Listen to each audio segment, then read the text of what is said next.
Good afternoon, my name is Richard. This is over and over again. It's Matchday Live. It is Arsenal women are away at the Tottenham Hotspur Stadium. Another North London derby, the second one of the week.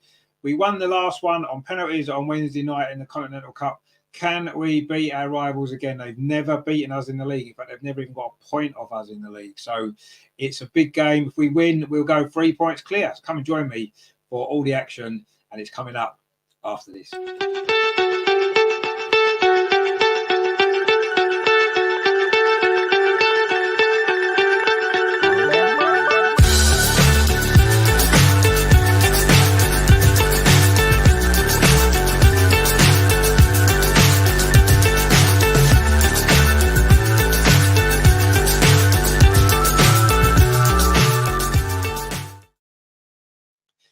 So, good afternoon. It is Matchday Live, as I said. Tottenham Hotspur Women against Arsenal Women from the Tottenham Hotspur Stadium. It's going to be a really, really important game, a big game.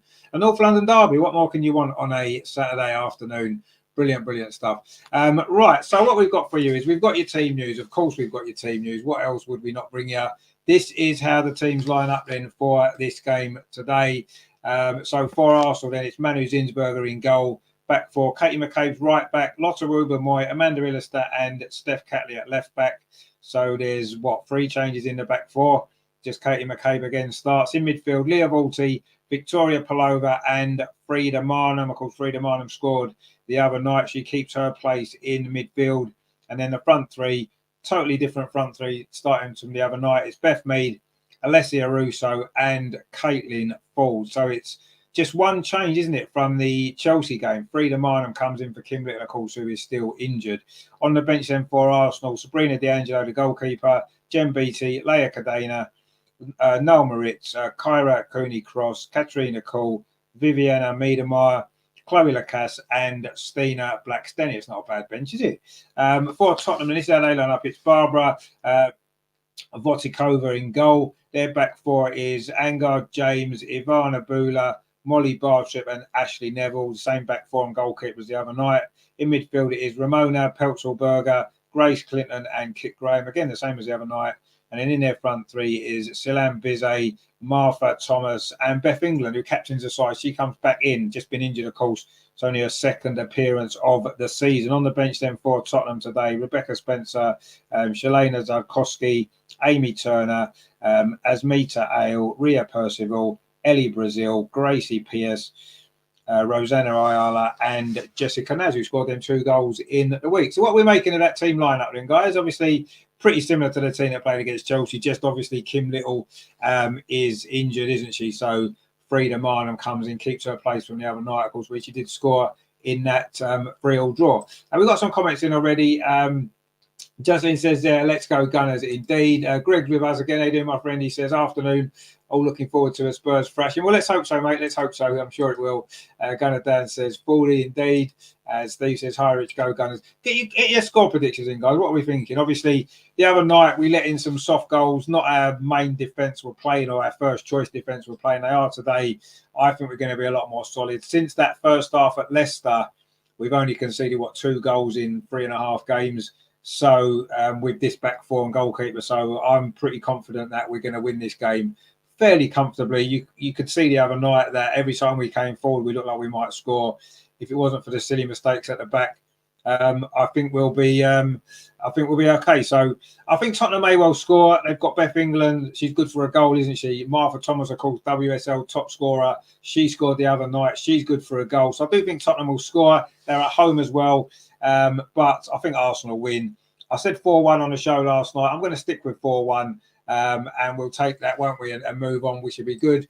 Dan's gone 3-0 to Arsenal. Yeah, of course, let's hope you're right. I'd like that. We've got SS Part 101 says, new here. Will this just be commentating or will we actually see the match? I would love to be able to show you the match. Unfortunately, we can't because of copyright issues. No one on YouTube can show you the game live or the channel will get shut down. But we give you full match commentary. You won't miss a thing. And you can join in with the comments as well, which you can't do if you're watching it on telly, can you? But obviously, if you can watch the game as well, watch the game and stay with us. Steve says a 3-1 to Arsenal. Yeah, we'll take a 3-1. Gunnar Dan says, with a clean sheet, there's a huge difference playing Spurs and Chelsea. So, yeah, absolutely. Oh, Greg's still confident. He's gone 7-1. He said 7-1 the other night. You haven't changed your mind today, which is good to see. I'll be surprised if we score 7, but who knows? Jason's gone there 4-1. Well, I say 4, and I agree with you there. I'm guessing that might be a sunflower. What that means? That's good, isn't it? 4 matches on FA. Is it on FA Player? I don't know if it was on FA Player. When they were on Sky, I don't know. They have on FA Player, do they? But yeah, I mean, definitely stay with us because on here, watch the game, turn the sound down, stay with us, and just say you can get your comments involved as well on the show, which is good, isn't it? You can actually join in, be part of the show, which is great, isn't it? So yeah, we're what, about 10 minutes away from the kickoff at the Tottenham Hotspur Stadium, of course, which is, as we know, one of the new stadiums in the Premier League, isn't it? And it's a very nice stadium. It's just a shame it's the team that plays here, isn't it? But there's going to be a lot of Arsenal fans here today. We understand, they only initially gave Arsenal an allocation of 3,500 tickets, which is the normal kind of away end that you get in the Premier League in that corner. But apparently there's been a lot of Arsenal fans have bought tickets in the rest of the stadium, and there could be up to 10, 15,000 Arsenal fans there today, which would be great, won't it? Be like a home game. I don't know why Tottenham didn't consider giving us a bigger allocation, actually, just because, they know that we would sell the tickets and it would give a bigger sort of crowd figure in there. They could have given us a whole end behind the goal, couldn't they? Upper tier, lower tier, and we would have filled it out. But as it is, it looks like a lot of the Arsenal fans have gone into the Tottenham, bought tickets in the Tottenham section. So it's going to be a reasonably big crowd, isn't it? Which is going to be good. We'll enjoy that, won't we? Gunnar Dan says there, I don't think the men are on TV this week, so it might get busy here tomorrow. We'll have the game on tomorrow. The men's game against Brighton, 2:00 kickoff. We'll be here for that. So if you want to join us, we can watch it because we've got ways, and there is always ways. Imogen says, can you show the match? I wish I could. Unfortunately not. But if I do, the channel just gets shut down. Within like 2 seconds, they just shut down, bang, that's it. So I wish I could show the game, but the channel would not be here much longer if I did. But we will stay with us because you won't miss anything. And of course, the good thing is, you can have your comments on the screen. We can chat, whatever you want to say, get involved in the show, talk about the game. Give us your score predictions as well. We've got a few already, a couple of 4-1s, a 7-1, a 3-1, a 3-0. So everybody thinks Arsenal are going to win. Of course, Arsenal are going to win, aren't they? Let's be honest. I mean, we've beaten Tottenham every single time. With one draw against Tottenham in the WSL. Sorry, they did get that 1-1 draw, didn't they? A couple of seasons ago, if you remember, Viviana Miedemar scored a injury time equaliser in that game, that was a weird game, wasn't it? Because in the first half, we could have scored 4 or 5 goals and been out of sight. And then we conceded a soft goal in the second half. Could have conceded a second, didn't they? Hit a bar or something. And then in the end, last minute equaliser from Viv gave us a 1-1 draw. But that's the only point they've ever taken of us in the league. So it's a much different Arsenal team now, isn't it? We're much stronger. I mean, look at our bench today. Chloe Lacasse, Viv Miedemar, Stina, Kyra Cooney-Cross, Katarina Cole, Leia Cadena. What a fantastically strong bench. This is, I believe, this is the strongest squad Arsenal have ever had in terms of depth. The other night we made 10 changes to the Chelsea game against Tottenham, and that was still. I mean, I said it on the show last night. If you didn't watch the show, actually watch the Arsenal Women show we did last night. It's still on the channel. It was a good show. I said last night that I think our second 11, if you like, which was a team that played against Tottenham, would finish in the top 3 or 4 in the WSL. I think they would. So we basically got 2 teams worth of great players, and it's just a matter of finding that right balance. And I think this team obviously is very, very similar to the team that beat Chelsea. Just one change to that side, of course. Frida Marnham coming in. She's always good for a goal, as we know. We've got another score prediction here. TN's gone 3-2. Is that 3-2 to Arsenal or is it 3-2 to Tottenham? TN tends to suggest that maybe you're a Tottenham fan. I don't know. But anyway, I mean, if Tottenham were to win 3-2, that would be quite a result for them, wouldn't it? Anyway, the players are in the tunnel here in the Tottenham Hotspur Stadium. Tottenham being led out by their captain, Beth England. And, of course, Arsenal being led out by our captain. Well, that's sort of our second choice captain, if you like. Kim Little's not playing today, of course, through injury. It is Katie McCabe leading out the Arsenal women's team. And Arsenal obviously wearing their red shirts, white shorts and white socks today. Tottenham in their traditional home kit, of course, of white. White tops and dark blue shorts. So we're getting ready for what is going to be hopefully a really good Arsenal victory today. I said just that one change to the Chelsea game, but 9 changes to the other night. It just goes to show what a squad we've got here at Arsenal this season. It's incredible, isn't it? And listening to Jonas's press conference yesterday ahead of the game, talking about the January transfer window, and he was expecting players to leave and players to come in, which was interesting, wasn't it? I mean, which players do we think might be leaving? That was quite interesting, wasn't it? I mean, is this goalkeeper situation then? Maybe is that what's happening? Is Manu Zinsberger leaving? And are we getting Mary else? I don't think we are in January, but it does look as though there's going to be some outgoings and incomings in January in the window. So let's see. It could be some exciting news coming in the next month or so on the transfer side of things. I don't personally think we need to get rid of too many players. I like this squad. It's got strength in depth and it's got quality everywhere, hasn't it? So I'm hoping we don't. I'm hoping we don't get rid of anybody. But from a squad number perspective, we've got all 25. In fact, Gio couldn't even get a place in the 25 because we're full. So yes, maybe some players do need to leave. There's been talk of maybe Katarina Cole going out on loan to get some more game time, which maybe that's a sensible option. I don't know. Other than that, I wouldn't really want anybody else to leave, actually, because I like this squad. I think we've got some great players. We've got some great depth. But we'll see. We'll see what happens. Obviously, Jonas knows what he's doing, and we're not going to doubt him, are we? Anyway, Tottenham are kind of going for it today. They've got sort of two strikers in Thomas and England, which is going to cause us some problems. They're playing almost a 4-4-2, actually, with Bizet and Clinton wide of Peltzberger and Graham.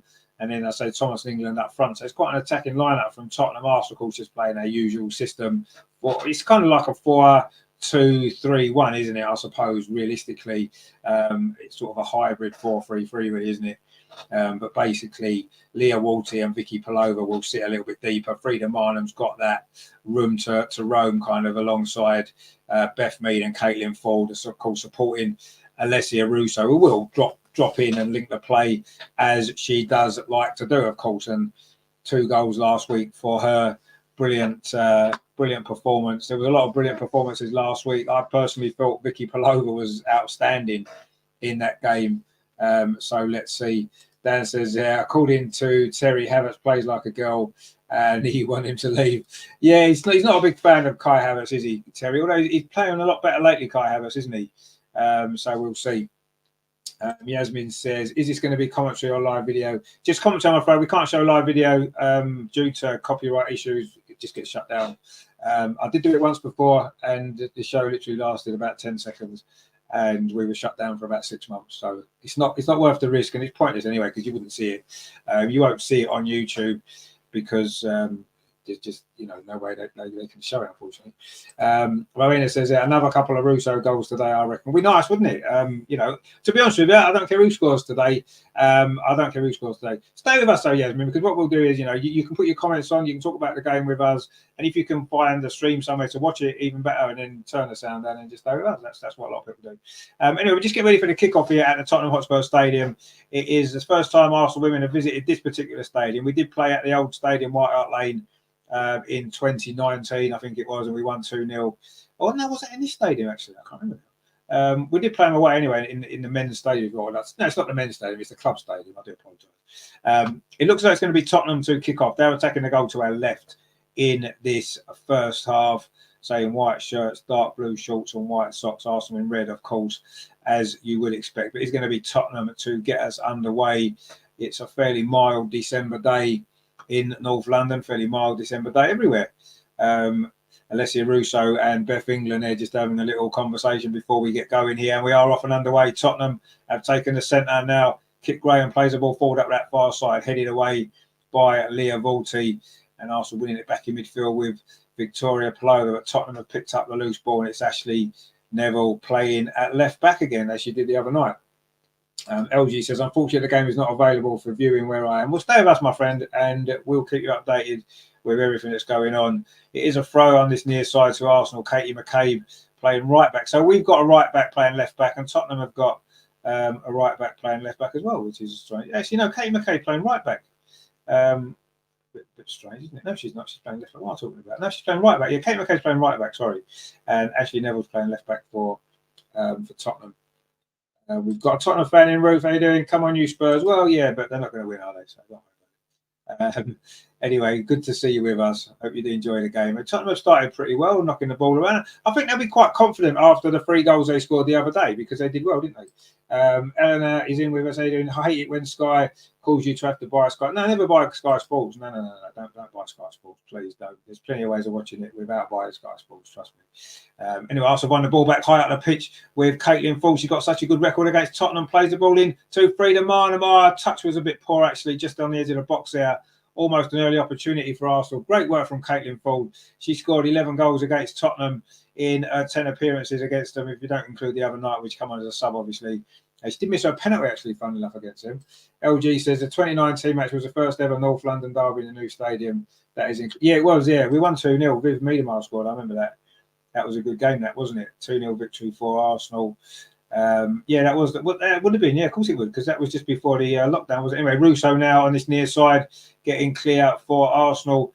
Can she get across in the lines? Woman has just got in the way of the camera there, so the camera had to move. She plays the ball back though to Beth Mead, her first touch in this North London derby. Katie McCabe now. She loves a North London derby, don't she, Katie McCabe? She loves any game, really, if you can get stuck in and win some tackles. Anyway, the ball played out to that far side. Caitlin Ford plays the ball back. This is better from Arsenal. Leah Volti plays it back out to Caitlin Ford on that far side. Tottenham know how dangerous she is in this particular fixture over the years. A brilliant goal scoring record she's got in this game. Scored 2, of course, away at Tottenham last season. That was at the Leighton Orient Stadium, of course. Arsenal won that game 5-1. And we would expect a similar result today, but Tottenham started this game pretty well. And I say they did cause us a few, well, I say they caused us a few problems the other night. We caused a lot of those problems ourselves. Anyway, Tottenham are breaking now. But Arsenal again have won the ball back in midfield. That was a good tackle from Caitlin Ford. That ball played out to that far side. Tidied up there well by Tottenham there, by James. But that ball again played back to the goalkeeper. And Russo's chasing this down. She's not going to quite get there. Tottenham trying to play out from the back. Looking good, actually, Tottenham. SS Park says they're wishing the game was available to watch for Americans. Hopefully sometime in the near future that can be changed. Yeah, I'm sure it will. I'm sure that, you know, as the game gains popularity, everybody's going to want to show it, aren't they? It's all down to money at the end of the day, isn't it? Who's going to offer the money to be able to show it? That's what it comes down to. Ikando says, come on, you guys, we have to top and pressure. Yeah, exactly. We can be top of we can be 3 points clear today if we can win this game. Chelsea don't play until tomorrow. LG says, I would have started Kyra Cooney Cross instead of Frida. Frida can be frustrating us at times. She's so hit and miss. Yeah, I think sometimes she makes the wrong decision in that final third. She'll shoot when she should pass. She'll pass when she should shoot. But she's got a great goal scoring record. She's got, 5 goals in the last 6 games that she's played. So, you know, she's always a goal threat. She got a great goal the other night. And I can see why that she's been selected for this game, actually. But I agree. But Kyra Cooney Cross would more come in for Leah Volti, wouldn't she? Because she plays that Leah Volti role. And if Leah's fit, you're probably not going to leave her out. And obviously, Vicky Palova is the first name on the team sheet for me. The way she's been playing, you can't leave her out. So it's competition. That's what we've got, competition for places. What we needed last season. Look how we struggled last season with a few injuries. So we wanted competition for places. We've got that now. We need to be happy with the squad, and it's tough for some people who are not getting picked. I'm sure Kyra will come on in this game. She's been magnificent, let's be honest. But, you know, how can you leave Vicky Palova out at the moment? I mean, incredible performances that she's been putting in. Anyway, Beth Mead now plays the ball forward, looking for Vicky Palova. It's come back to Beth Mead. Oh, that's a good tackle in midfield, actually, and Beth Mead has just committed a foul on Grace Clinton, I think it was, and it's going to be a free kick to Tottenham. Arsenal haven't really completely settled yet. In fact, the game hasn't really settled. We've played nearly 5 minutes. It's been a little bit stoppy-starty, a little bit bitty. No one's really got hold of the ball too much yet. There's been no real chances. And Tottenham's giving it away to Frida Mine. That's a good ball to Russo on the edge of the box. Oh, she saw the run of Caitlin Ford, tries to get it out, so it's come instead to Leah Volti on the edge of the Tottenham penalty. I don't score many goals, Leah Volti, does she? Anyway, that ball to Vicky Palova, who doesn't either, actually. Obviously, Yona's talked about that in his press conference, wants to get her into the penalty area a bit more. Anyway, the ball's played out to that far side to Steph Catley. This is better from Arsenal. See if we can get a chance here. Cross comes into the box from Leah Volti. Russo tried to flick it on. It was going wide, but the goalkeeper, Wojciechova there, made the save anyway. And Tottenham now can come forward themselves with Ashley Neville on this near side. Plays it forward. And that's good play, actually, there from Grace Clinton. And Tottenham knocking the ball around well. They've had a couple of big beatings, haven't they? The last 2 games in the WSL, they lost 7-0, of course, at Manchester City a couple of weeks ago. And then last weekend they lost 4-0 at home to Manchester United. That was played at Brisbane Road, of course. It was quite a tight game for a while, wasn't it? And Tottenham in the end made a few mistakes, and Man United scored some goals towards the end and won that game fairly comfortably in the end. And that's what I feel might happen in this game. Obviously, it's an North London derby. Tottenham will be bang up for this. But I think if we can get a reasonably early goal in the first 15 minutes or so, then I can see us going on and winning this fairly comfortably. But we have to do the work. Anyway, also coming forward now on this near side, Katie McCabe plays the ball in field 2. Beth Mead plays it square to Vicky Plover, tried to thread it through to Katie McCabe. Good covering by Ashley Neville, not a good clearance. So Vicky Plover won the ball back, tried to thread it through, looking for Alessia Russo, but the ball's gone through to goalkeeper Wojtakova. And another Arsenal move doesn't lead to a shot at goal. We've got DMD says in the chat, my friend, good to see you. Hope you're doing well. Looking forward to this game, I'm sure. And Arsenal again winning the ball back high up the pitch in midfield with Leah Volti. That's a good ball as well to Beth Mead. Very central, but she's tackled there. Actually, it was a good tackle on her. And Tottenham now can come forward themselves with Martha Thomas. Tries to thread the ball through to Beth England. She's just in behind Lotta Wobenmeyer on the edge of the Arsenal penalty. Beth England tries a shot, but it's straight into the arms of Manu Zinsberger. That's the first effort on goal there. Arsenal gave the ball away. It was Beth Mead, funny enough, tried to cut in field, lost the ball, and then suddenly we were vulnerable to the counter-attack. Martha Thomas did well. It was a good run there from Beth England in behind Lotta Wobenmeyer. Amanda Willis that came back on the cover. The shot was from the edge of the box. Comfortable save for Manu Zinsberger. And it remains Tottenham 0, Arsenal 0. But that's the first real threat Tottenham have shown. And again, us losing the ball and a transition, and we've suddenly put ourselves under a little bit of pressure. We did that far too often the other night, didn't we? And that was what led to all of those goals that we conceded. All 3 goals were well-made goals from Tottenham and well taken, but you have to look back and look at the mistakes that we made in the build-up to all of their goals, really. We need to defend better. We need to defend better, but not our normal back 4 or midfield in that game, as we've said. So a lot of changes, and these things can happen. I wasn't particularly worried. I thought we played well for the majority of that game. And obviously with our technically first choice defence today in midfield, I'm not expecting us to concede goals like that. I'm not saying we won't concede goal. I think Tottenham will score. Anyway, Russo just pinched the ball high up the pitch for Arsenal on that far side. We've got Beth Mead in the box. The ball needed to come in a bit earlier. And Russo's got it back again now inside the area. No, she hasn't, because there's a foul. She needed to make that decision a little bit earlier. Beth Mead made a great run to the near post. Just fizzed that ball in. And then Beth could well have got on the end of that and forced it in. But it was good play, though, by Alessia. Won the ball high up the pitch. Forced a mistake, Arsenal did. And then we had suddenly looked like we're going to have an opportunity. She should have played the ball there into Beth at the near post. Instead, she tried to play it back to Caitlin Ford, and she'd committed a foul. And it is a free kick to Tottenham. But that was a good move from Arsenal. Terry Rivers says, afternoon, Richard, all in the chat. Sorry, I can't be with you today, but have you on my van radio list? No, no, as long as you're with us in some way, Terry, that's perfectly fine. We know that work and life sometimes doesn't always allow us to enjoy the things that we enjoy in life. That's just the way it is. But anyway, good to see you. I hope you're doing well today. Anyway, Arsenal started to settle down now. A little bit of a shaky start, really, but we're now coming forward. Amanda Illistat finds Katie McCabe, just pushed the ball forward. Wasn't a great ball, actually, and Vicky Palover had to stretch and managed to force the ball forward, but Tottenham have won it back. And Tottenham have actually started this game very aggressive in midfield, and they've won a few challenges and looking as though they're going to try and force their authority on this game a little bit. And they're at home. It's a North London derby, of course. We would expect nothing less. But the goalkeeper's there, kicks gone straight to Leah Volti. Now also coming forward with Alessia Russo on the edge of the penalty area. Finds Frida Marnham there, but she runs into a little bit of trouble. And she's won the ball back now, Arsenal. And now Frida Marnham tries out. I don't know if that was a shot or a cross. It's gone straight into the arms of goalkeeper Wojtakova. And again, Frida Marnham maybe not making the best choice in a good position. She does score some goals, though, as we said. She offers a goal threat.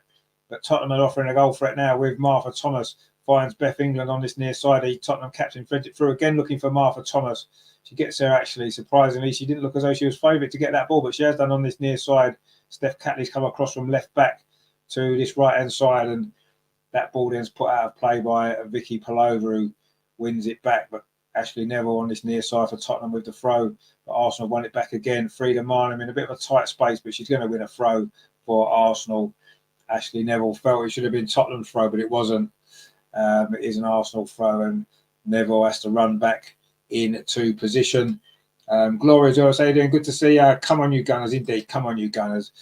We just started to settle a little bit into this game. Not really any big chances yet. Tottenham had one effort from Beth England from the edge of the box straight into the arms of the goalkeeper and Frida Marlin. Just had a cross shot. I don't know if it was a cross or a shot really, but that went straight into the arms of the Tottenham goalkeeper.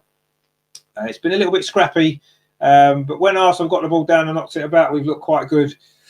And we're doing so now. Lotta out, Woburn, Moy plays out to that far side. Steph Catley, Arsenal's left back, plays it forward to fellow Australian Caitlin Ford. Lovely from Caitlin's gone past 2 or 3 challenges. Finds Frida Marlin on that far side. Frida Marlin plays it back into Caitlin Ford. This is good. Can Caitlin Ford get a shot away from the edge of the box? She does. Just bounces wide of that far post. In fact, did it get a deflection? Is it a corner to Arsenal? Caitlin Ford loves them finishes, doesn't she? She gets that ball over on that left-hand side, cuts it on her right foot, tries to bend it into the corner. That must have got a deflection because I think it is a corner to Arsenal. The shot there, yeah, I think it did get a deflection. It went wide of that post. But she does like to get that ball onto that foot and finish it. Yeah, it did get a deflection there. And that may be what took it away. Anyway, we're taking the corner quickly and short. Steph Catley now on this near side. Can she get the cross in? Got left foot. She does. The header comes in. Must be a goal. Oh, it's headed wide. Oh, it was Alessia Russo in there. Looked as though she was going to put that into the net for Arsenal, but she's deflected it wide. A short corner there. Beth Mead, Steph Catley found Beth Mead, gave it back to Steph. That's a lovely cross. And that there is a free header. Oh, in fact, did he get a deflection there? No, it didn't. No, Russo maybe should have left it for Amanda Illistat just behind her, but Russo's headed it wide. Taylor says there, which DST channel is showing it? I'm not sure, to be honest, my friend. It's on Sky. It's on Sky Football in England. I don't know anything else. I don't know what other channels are showing it, to be honest with you. Patrick says Chloe Lacasse should have been playing. We would have been a goal up by now. Yeah, but who would she play in place of? Not in place of Beth Mead, surely. Come on. Where would you? This is the problem, isn't it? We've got so many great players, and then who do we leave out? I mean, you wouldn't leave Beth Mead out, would you? The form she's been in. I'm sure Chloe Lacasse will come on later and make an impact in this game. Like Stina, I'd play Stina myself. But who'd you leave out to put Stina in? Again, it's a very tough choice, isn't it? Jonas has got a difficult job, but he's not doing too badly so far. And Katie McCabe's just been fouled by Ashley Neville. Those two do tend to have some battles, don't they? They're playing on their unnatural side, aren't they? Ashley Neville's normally a right back playing left back. Katie McCabe's normally a left back playing right back. So they're going to come up against each other today, and they already have done just there. And that was a foul by Neville. It's a free kick to Arsenal over on this near side. Opportunity to get this ball maybe curled into the box. It's going to be Steph Catley and Beth Mead over it. You'd imagine Steph with her left foot will probably bend this in. She's got such a great delivery, hasn't she? She's got her left foot like Messi, as the song goes. And she's going to bend this one in. Steph Catley, we've got plenty of bodies on the edge of the Tottenham penalty. Russo's in there. Lots of Woburn Moy. Amanda Illistat got her first WSL goal last week. Can she had another one today? 2 London derbies in a row. The cross comes in. It's a decent ball. Headed out though by a Tottenham defender. Ball comes back though to Beth Mead. She's done well. Can she get the cross in? Beth Mead drills it in towards the near post. Cleared away. Not a great clearance. Only as far as Katie McCabe. Curls it back in again. It's flicked on. It's going to come around the far side. Oh, it's gone behind off Ashley Neville. It's going to be a corner to Arsenal. Amanda Illistat's in there. We know how dangerous she is.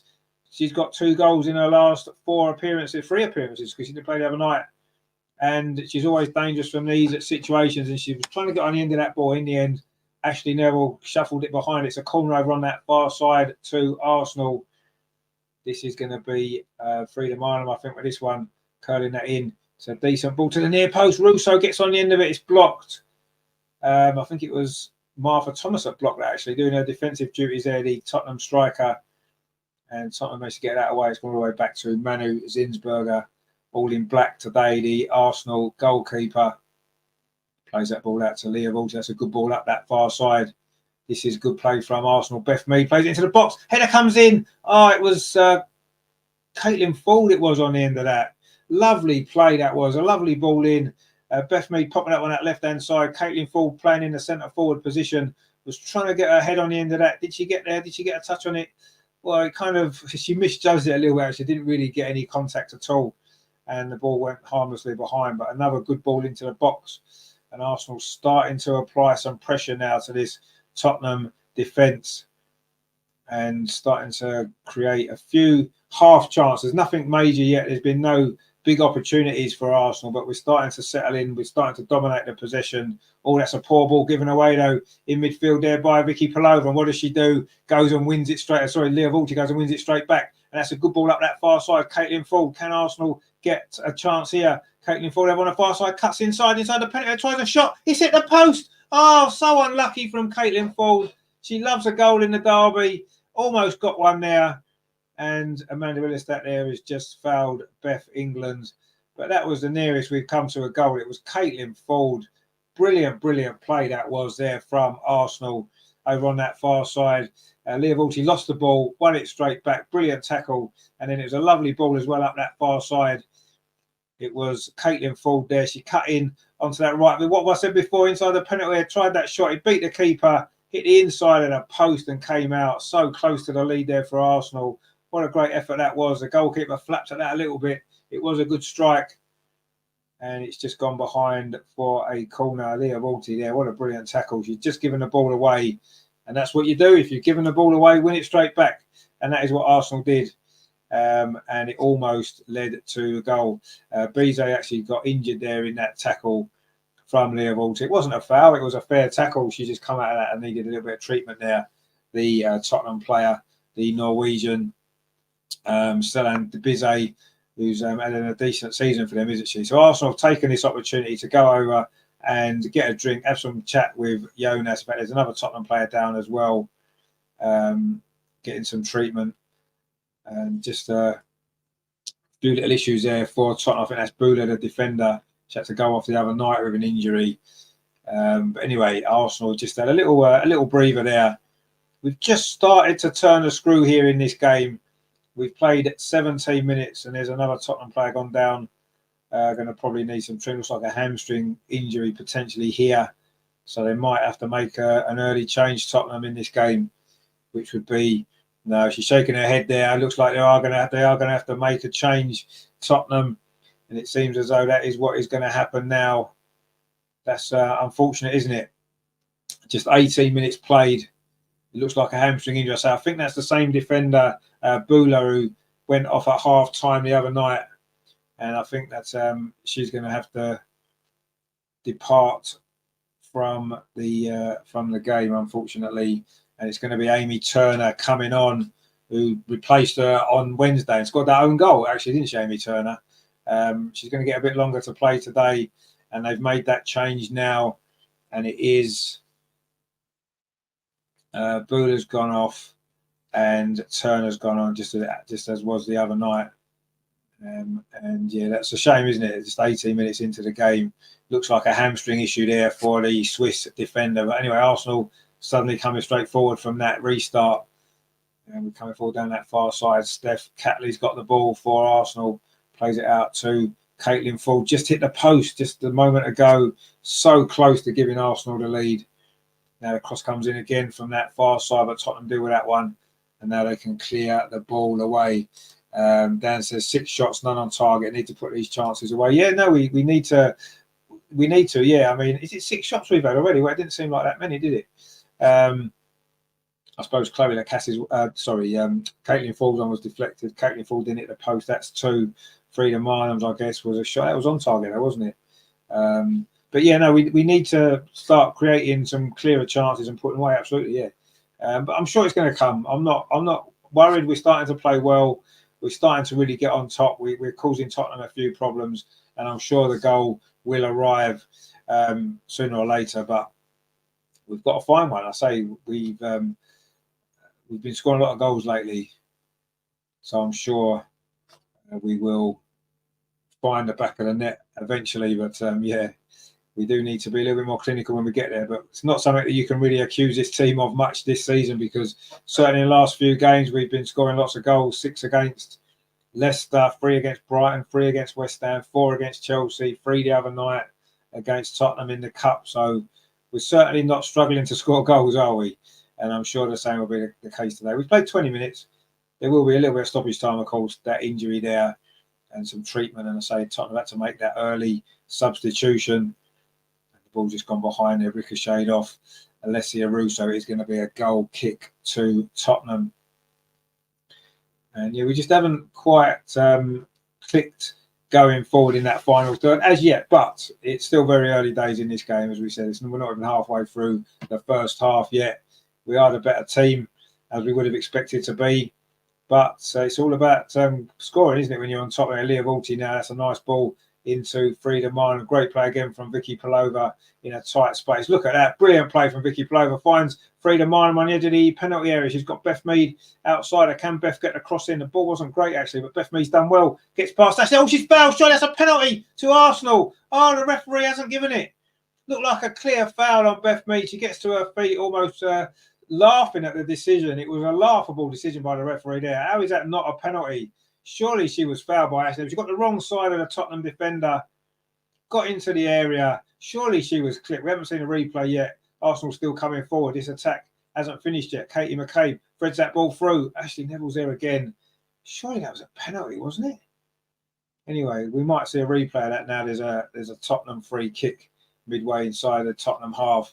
That was a very strange decision. Let's have a look at the replay there. She did really well, Beth Mead. Oh, she's definitely cool. I mean, it may actually have been right on the edge of the penalty, just outside in actual fact. Or was it inside the box? No, it's actually clipped her heel. It was maybe just outside the box, to be fair. I think it would have been a free kick right on the edge. But that's a foul. That is a foul all day long. How the referee hasn't given that as a foul, I do not know. That's incredible. Wow. I think it may have been just outside the box, but even so, it's a foul. It's a free kick, if nothing else. It may not have been a penalty, as it turns out, but it was definitely a foul.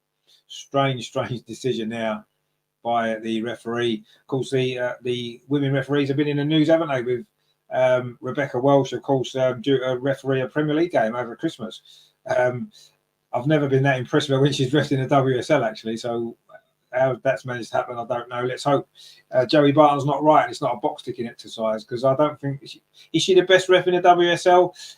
Maybe she is. I still don't think she's great, but if she's the best ref in the WSL, surely she should stay in the WSL and help to improve the standards elsewhere, because as we've just seen here, the refereeing in this league isn't great, and if we're going to get rid of all our best referees to the Premier League, we're going to have real problems in the WSL, aren't we? They're trying to promote women's football, and they're leaving us with all the spare referees that aren't good enough to go into the men's game, which I don't think is the right approach. Anyway, Dan says, I wonder how Rajanda is doing in the away. Well, he's in the home end, isn't he? Yeah, home end, exactly. Well, I don't know. I'm sure he'll be fine. I'm sure he'll be fine. There does seem to be a lot of Arsenal fans dotted around the stadium. I'm not sure what the attendance is yet. We'll probably get that soon. Obviously, there's a lot of empty seats. I think the upper tier is actually not even been sold. But it's a reasonably good crowd. I'm sure I'll say there is a lot of Arsenal fans there. We've packed out our away section in behind that goal that Tottenham are attacking in this first half. And Arsenal have won a free kick. Tottenham have won a free kick. Sorry, it was a foul by Lotto. No, it was a foul on Lotto. I thought it was. Yeah, Lotto Women was going to take this free kick for Arsenal. Tottenham haven't really put us under any sort of pressure yet defensively. Of course, by now the other night it was already 1-1, wasn't it, by this point, 24 minutes. So in fact, it might have been 2-1 to Tottenham by this point the other night. It's a different game today. We always knew it would be. But Arsenal now coming forward. That's a good ball. Finds Alessia Russo. She's battling away on this near side. She's won a throw. Tottenham wasn't happy with that decision. It was Molly Bartrip there complaining that it came off Russo, but it's Arsenal's throw. And battling away for the ball. Russo again found Beth Mead on this near side. Arsenal looking at danger. Oh, Katie McCabe played the ball through to Vicky Pelova, but she didn't read it at all. Vicky Pelova ran the other way. It's gone behind for a goal kick to Arsenal. It's not quite clicking in that final third as yet, but I'm sure it will do. But we want to get a lead before half time, don't we? We've played 25 minutes. So there's still plenty of time, but we just need to get going more in that final third. We're playing pretty well in this game. We're dominating. We're winning the ball back up the pitch. We're just not making the best use of it in that final third. We've won the ball back again, high up the pitch. Beth Mead trying to come forward. Ashley Neville's in, kicks it out off the Arsenal and England winger. It's going to be a throw to Tottenham on this near side, which Ashley Neville is going to take. Tottenham have set their stall up really. I think they're looking to defend and then try and catch us on the counter attack. And that one opportunity that they had did bring them a shot at goal. Or they've given a ball away though. Caitlin Ford turning away inside the Tottenham half, plays the ball up this near side. So now coming forward with Beth Mead, finds Katie McCabe, plays the ball in field. This is nice play from Arsenal. Vicky Palova finds Beth Mead, pings it in. I don't think it was meant for Vicky Palova, but she's controlled that really well. And now she's found Leah Vaulting. That's played out to that far side. Steph Catley, this is good from Arsenal. Steph Catley got a crossing opportunity. Finds Steph Catley, slightly loose touch from her. And Tottenham are able to clear it away again in that final third. Arsenal not making the most of the opportunity that came along. But again, now we've won the ball high up the pitch with freedom mind, but we haven't because the referee has given a free kick to Tottenham. We've played 26 minutes. Tottenham 0, Arsenal 0. Arsenal are the better team, but we haven't managed to find a breakthrough. Very, very close, wasn't we, when Caitlin Ford hit the post after about 15 minutes. But other than that, we've not really threatened that Tottenham goal enough for all the pressure that we've had. Now it's Tottenham coming forward with Ashley Neville up this near side. This is nice play from Tottenham. Kit Graham tried to thread that ball through, but it was cut out. And now Arsenal get it clear up this near side. Russo, can she keep it in? No, she can't. It's gone out for a throw to Tottenham. We have played 27 minutes. Arsenal been the better team. I don't know what the possession stats are. We'll be on top, there's no doubt, but we haven't really managed to, apart from that one effort to hit the post, we haven't created anywhere near enough chances yet. And Tottenham are now coming forward themselves over on that far side with James, the right back, plays the ball back. And Arsenal again force Tottenham all the way back to the goalkeeper, Wojtakova. And she finds Molly Bartrip on this near side. Now it's with Ashley Neville. This is better from Tottenham, but that ball's given away straight to Vicky Palova. Gunnar Dan says 42-58. Well, yeah, 58%. Yeah, we've obviously had more possession, but we're not. I say it's just when we get to that final third, we're just not quite able to find that key pass, are we? It's not quite clicked yet. But if it wasn't for the width of the post, we would still be in front. And we are coming forward again. Amanda Illestat on this near side finds Beth Mead, just keeps the ball in. It's now gone out for a throw to Arsenal. Beth Mead takes it quickly, finds Frida Minor down this near side. Frida trying to get clear, and then she's committed a foul. It's going to be a free kick to Tottenham. That was a foul there on Kit Graham.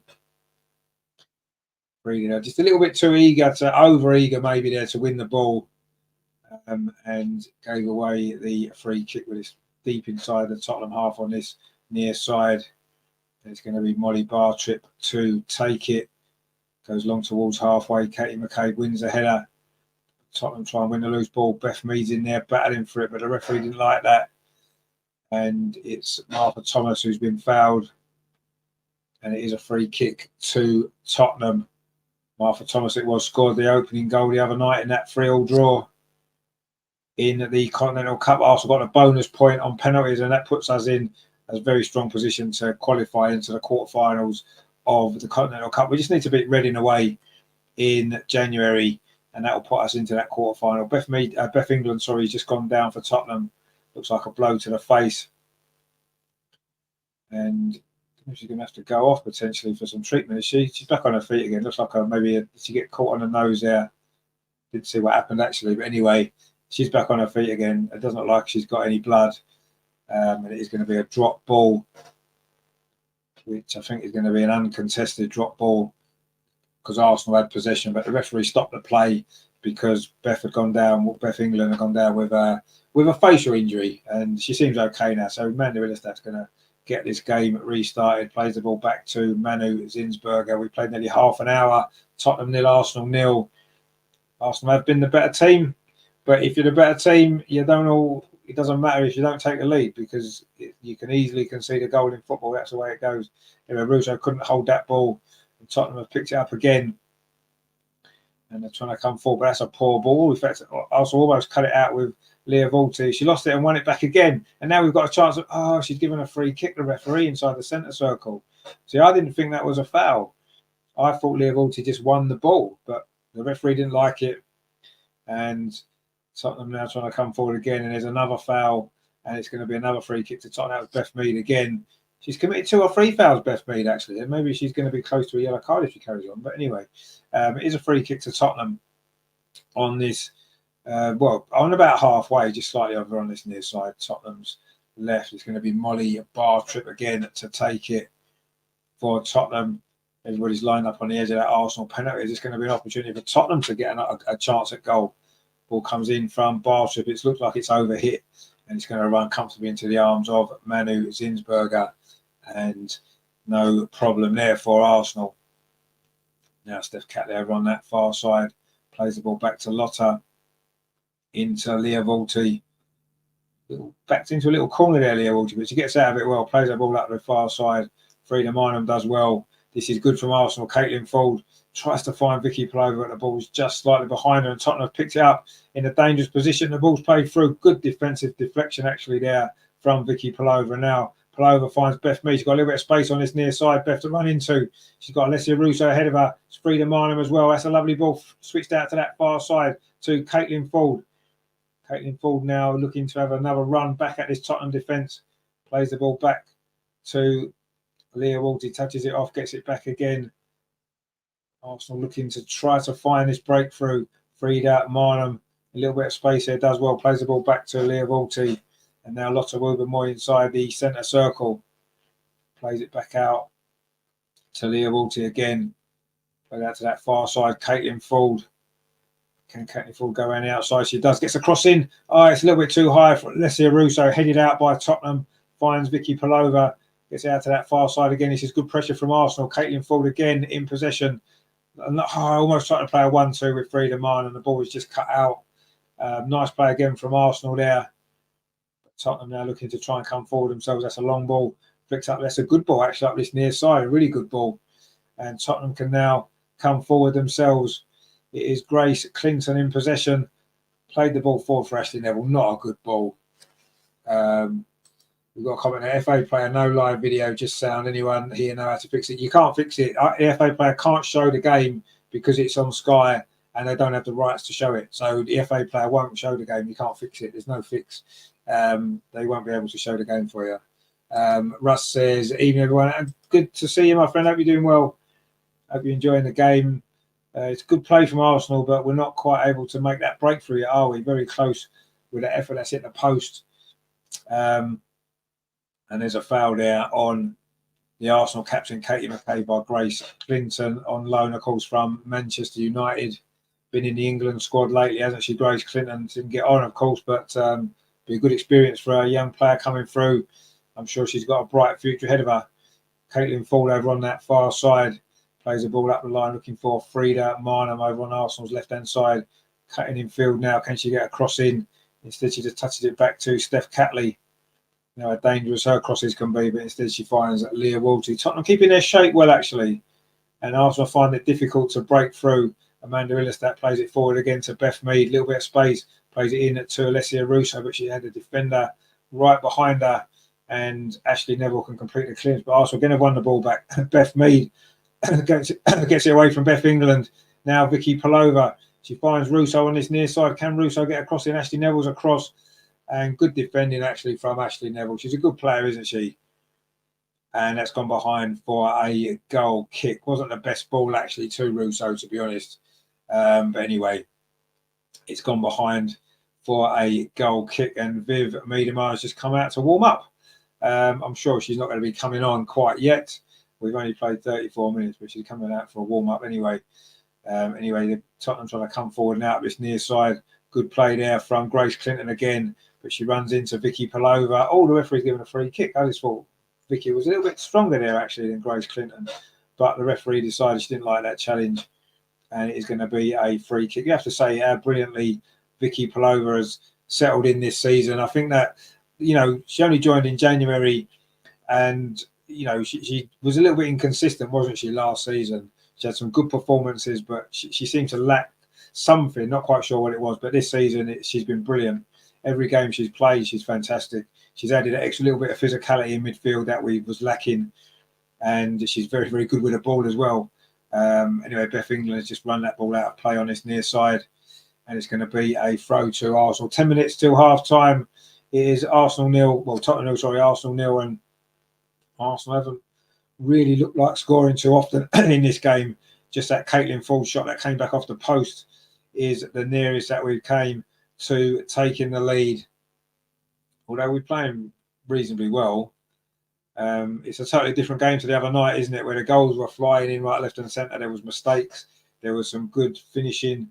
But today it's been a lot tighter. Tottenham have defended really well. I thought they defended fairly well the other night for a long part of that game. In the end, their quality showed, didn't it? And we obviously got the goals, but Tottenham have defended well today. They're coming forward over on that far side, looking quite dangerous. It's Bizet there trying to create something. Steph Catley's across. The cross comes in. It's onto the roof of the net. I think it was a miskick cross, actually. It's gone onto the roof of the net there. It's going to be a goal kick to Arsenal. 36 minutes played, and Manu Zinsberger had that covered. I don't think it was actually a shot. It almost could have caused us a few issues there, but it dropped onto the roof of the net. And Amanda Ilestat now brings the ball forward. Very elegant player, isn't she, on the ball? And Beth Mead is bundled over there by Kit Graham, I think it was. It was a free kick to Arsenal taken quickly. Leah Walty inside the centre circle, plays the ball up that far side. Steph Catley in possession, just gives it back to Leah Walty, who's dictating the play in that midfield. Her and Vicky Palova are dominating this midfield, but so far still haven't got the breakthrough. Maybe this will be the moment. Caitlin Ford over on that far side does well, but runs into a little bit of trouble. And now Tottenham can try and come forward themselves on this counter-attack. Arsenal again winning the ball back high on the pitch. That was Beth Mead forcing Tottenham back. We're really pressing high, and it's working. In the fact that Tottenham are finding it difficult at times to get into our half. Ashley Neville, though, has managed to cross halfway under pressure from Alessia Russo. But Tottenham have managed to keep possession, but they're inside their own half. And Arsenal trying to get the ball back and get it out the other end. But Ashley Neville plays that ball forward into Beth England. She does well, touches it off. And now Tottenham trying to come forward over on that far side with James plays it forward. Now it's with Bizet. This is better from Tottenham. Bizet is going to go around the outside of Steph Catley into the near post. Good defending from Lotta Woober-Moore in front of those Arsenal fans behind that goal. It's the only end that's actually really packed is the Arsenal end, funnily enough. Would you believe it? They should have given us more tickets today. Anyway, that was a good play from Bizet there. She did well, but Lotta was out at the near post. Good positioning from her. Headed the ball away. It's going to be a throw to Tottenham. 38 minutes on the clock. It's still 0-0. It's very tight, but Arsenal have been the better team. But Tottenham have had one or two little moments. They've not really threatened a goal either, have they, to be fair? If anyone looks like scoring, it's going to be us. But suddenly Tottenham are coming forward again over on that far side. Bizet again's done well. Plays the ball into the box. Good defending again from Lotta Woober-Moore. The shot comes in from distance, and it's gone harmlessly wide. That was from Kit Graham. Very unlikely to have threatened Arsenal's goal from that far out. It'd have to be a hell of a strike, wouldn't it? And that one went harmlessly wide of the post. We took this goal kick quickly. The ball's come out to this near side. Amanda Ilestat brings the ball forward. Tall, elegant defender. Plays that long ball forward. It's not a great ball, actually, though. And Frida Marnham's after it, but it's gone back to the goalkeeper. Wojtakova for Tottenham, the Czech international. Tottenham are playing it out from the back. They've played some neat and tidy football, Tottenham, without really threatening too often. And Caitlin Ford then gets stuck into Bizet and puts her under pressure, almost wins the ball back, but Tottenham do keep possession. And now it's with Neville on this near side. Ashley Neville cuts in field, plays a short ball and gets it back. This has been nice play from Tottenham, actually, and they're coming forward now, but that's a poor play there from Beth England. And she apologises there to her teammate there. Not a great layoff, and it's gone out for a throw. I think Beth England's got a similar issue to maybe what Viv had the other night. You know, she's not played much football after injury, and she's looking a little bit rusty. I'm sure it'll come for her. We know what a dangerous player she is, how many goals she can score. But this is a good chance for Arsenal. Frida Martin plays out to that far side. Caitlin Ford tries a shot. First time over the bar. Maybe she needed to drill that across the goal. Frida Martin did really well there to get it out to that far side to Caitlin Ford inside the penalty area. And if there's one player that you want in the shooting opportunity against Tottenham, it's Caitlin Ford, isn't it? But that time there, maybe drilling it across the box. Vicky Palova was in there. Although maybe, I don't know, that maybe was the best option. We look at the replay to have a go there, Caitlin. And she couldn't keep the ball down. It's gone out for a goal kick. But that was a bit better from Arsenal. And we've played 40 minutes. So we're coming up towards the final few minutes here of this first half. It's been a good first half from Arsenal, but obviously we haven't managed to find the goal, which is not what we really wanted, is it? Anyway, Arsenal now trying to come forward again with Vicky Palova in midfield. She's got some options ahead of her, but she goes back instead. Felt that she was fouled. In fact, Frida Marnham, was she fouled inside the centre circle? I'm not sure what the referee's given it. I know Frida Marnham's boots come off. So she's having to put her boot back on again. Was that not a foul that created that? I don't know. Medina says, yeah, we need a win. Absolutely, we need a win because we'll go 3 points clear at the top if we get a win. I mean, if we drop points here, even a draw, it almost, makes last week's brilliant victory over Chelsea. It kind of puts that aside, really, doesn't it? Which would be a shame, wouldn't it? LG says, I'm getting worried now. This is a must-win game. No, we're not even half time yet, my friend. Don't worry. I mean, yes, we need a goal. Maybe we'll get one now. Beth Mead coming forward for Arsenal, plays it back though to Katie McCabe. That's a good cross towards the far post, flicked on by Frida Marnham, and it's gone into the arms of the goalkeeper. Wojtakova throws it out over on that far side. Suddenly Tottenham now looking a little bit more dangerous here just before half-time. We played 41 and a half minutes. Tottenham 0, Arsenal 0. And Tottenham, that's when I come forward again with Beezer out this near side. Good defending, though, that was brilliant defending from Lotta again. What a great game she's having at the back. And that's a good ball as well, too. Caitlin Ford, is this going to be the moment for Arsenal? Caitlin Ford threads it through to Russo inside the area. The angle's tight, though. She needs to find Beth Mead. Oh, she played the ball back instead to Frida Marnham. Tries a shot. Good save by the goalkeeper. That's better from Arsenal. Frida Marnham's effort pushed away there by Wojtkova. And Arsenal there close again to the goal. Good play there from Caitlin Ford. Found Russo. The angle was tight. Beth Mead made a great run, actually. Instead, she went back to Frida Marnham. Couldn't quite get enough curl on that shot. And it's gone just enough for the goalkeeper to be able to touch that round the post. Good save, though, actually, by the keeper. And it is going to be a corner, though, to Arsenal on this near side. Steph Catley's going to take it with her left foot, curling it in. And we get the goal just before half-time. Plays it short instead to Beth Mead. Gets it back again. Steph Catley. It's a decent ball headed out by Ashley Neville, but only as far as Katie McCabe on that far side. Whips in with her left foot. Again, it only comes to Ashley Neville. Not a great ball that time from Katie McCabe.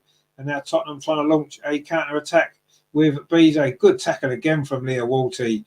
Brilliant play from her again. And that's going to go off. It's a throw to Arsenal. Leah Walty there done so well. Looked like it was going to be a dangerous counter-attack there. But Leah Walty won the ball. Ashley Neville's gone down. She's complaining to the referee. She's been complaining to the referee a lot today. Was she caught there? Oh, she was caught there by Katie McCabe off the ball a bit late. You can understand why she's unhappy there. Ashley Neville looks across at the lineswoman on this near side saying, why didn't you see that? There's a little bit naughty that from Katie McCabe, actually. She's going a little bit late there and pushed the Tottenham defender over off the ball. But after the ball, they've gone. Now Arsenal going forward over on that far side. Caitlin Ford again. Can she get the ball into the box? It's deflected behind it. It's going to be another corner to Arsenal. 43 and a half minutes on the clock. Are Arsenal going to find the goal before half-time? It's a corner over on that far side. Beth Mead's going to go across to take it. Got plenty of bodies in there. Of course, we've got Amanda Illerstadt. She is dangerous from these moments. She did score last week against Chelsea from a corner. She scored against Southampton recently in the Continental Cup from a corner as well. This is going to be Beth Mead's ball into the box. Moment here. Can Arsenal get the lead in the final minute of the first half? There'll be a bit of stoppage time, but can we get the goal? Which would be a great time to score, wouldn't it? The corner played to the edge of the box. It's not. I don't know what we're doing here. Vicky Palova tries to dink it in. Oh, it's good save by the goalkeeper there at full stretch. Tried to chip it over the keeper from the edge of the box there, Vicky Palova, but a good, comfortable save really. But she did well. So it was a strange corner really, but Vicky did well there and tried to dink it over the keeper, but it was a comfortable save in the end. And we're coming into the last 30 seconds of this first half. Arsenal struggling to get that breakthrough so far, and Tottenham now coming forward themselves. We don't want them to score a goal, do we? Again, it's a Grace Clinton who's had a decent first half for Tottenham. Good tackle on by Beth Mead, who's done some great defensive work today. Really has won the ball back several occasions, Beth. Arsenal's done that well, Leah Walty as well, and that's a little bit too keen from Walty. Another free kick conceded, and it's going to be 3 minutes of stoppage time. 3 minutes of stoppage time, which that's probably about right, isn't it, for that injury and that substitution Tottenham had to make. We just come into that stoppage period now. Ashley Neville on this near side dinks a ball forward. Amanda Illerstadt should deal with that. and she does deal with it and plays a nice ball up the line actually to Katie McCabe. This is better from Arsenal. Good play actually. Vicky Palova now. Arsenal got out of that tricky situation pretty well, and Vicky plays it back to Katie McCabe, whips the ball up this near side, but it's gone out of play.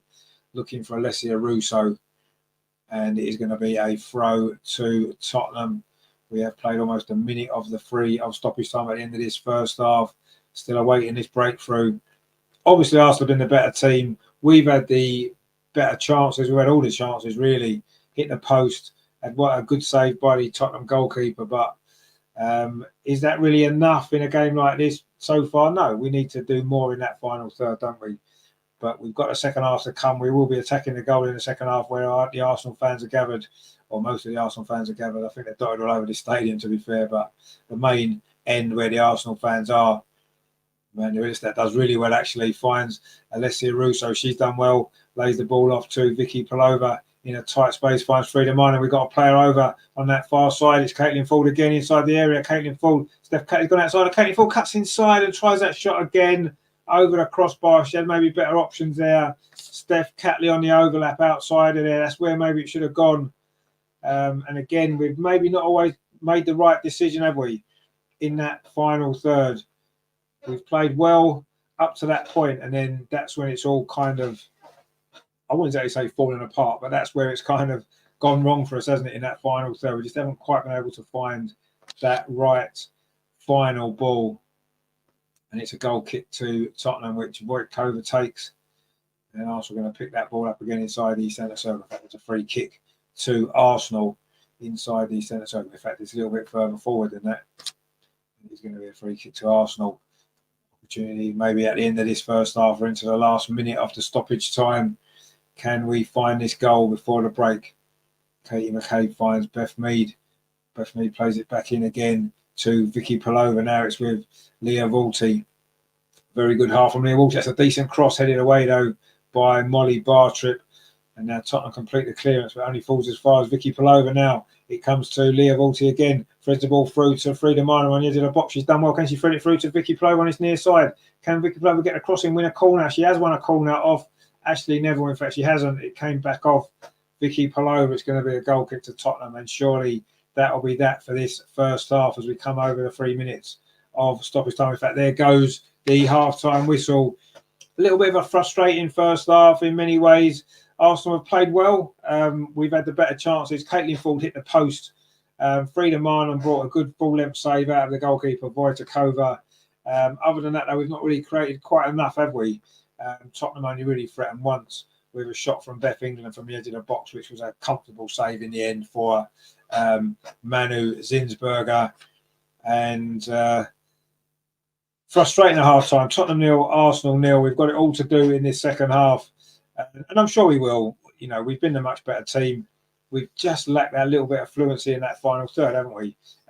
But we've got some quality on the bench to come on if necessary later on in this game to hopefully turn things around and get this game won. But at half-time, it's 0-0.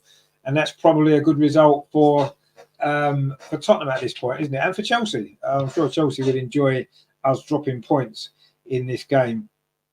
But anyway, I'm sure the second half will be better. It definitely will be better, won't it? Of course, it is. It's a Premier League Saturday. There's 1, 2, 3. There's 5 games today. Bournemouth versus Luton, Chelsea versus Sheffield United, Manchester City versus Crystal Palace, Newcastle versus Fulham, and Burnley versus Everton at 5:30. And of course, tomorrow, 2 o'clock, Arsenal versus Brighton. We'll be here for that game. We'll be about 1:45, getting ready for the Arsenal-Brighton game. Tough game. Brighton have won their last 3 visits to the Emirates. That's going to be tough. But we're confident Arsenal can win and put ourselves back into that title race. Liverpool, of course, play Manchester United tomorrow as well.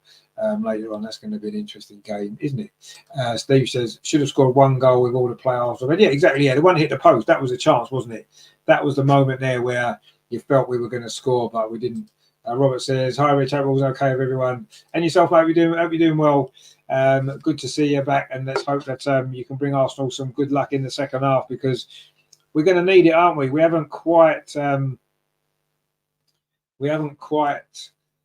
got it totally flowing yet, have we, in that final third? But there's plenty of time. We've got plenty of good substitutions to come on, so I'm not really concerned. I'm sure we'll be fine, won't we? And let's hope that we can go on and do well. So let's have a look. Actually, I did a park run this morning, and last time I did a park run, I never got the email. Oh, here we go. I've got me park run result. If anyone's interested, you're probably not. Oh, that was a good time. 26:43. I'm happy with that. I came 176 out of 393. There you go. And I came 10th in my age category, which is good, isn't it? Good. I enjoyed that. Yeah, it was a tough one this morning, actually. Good. Okay.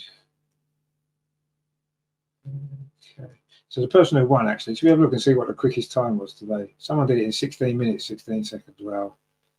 That is incredible, isn't it? How can anybody run a 5K that fast?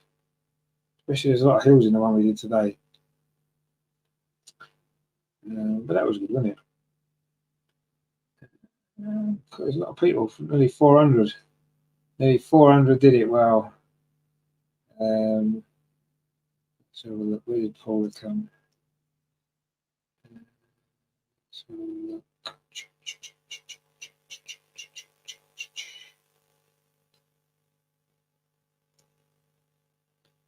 I can't find Paul there.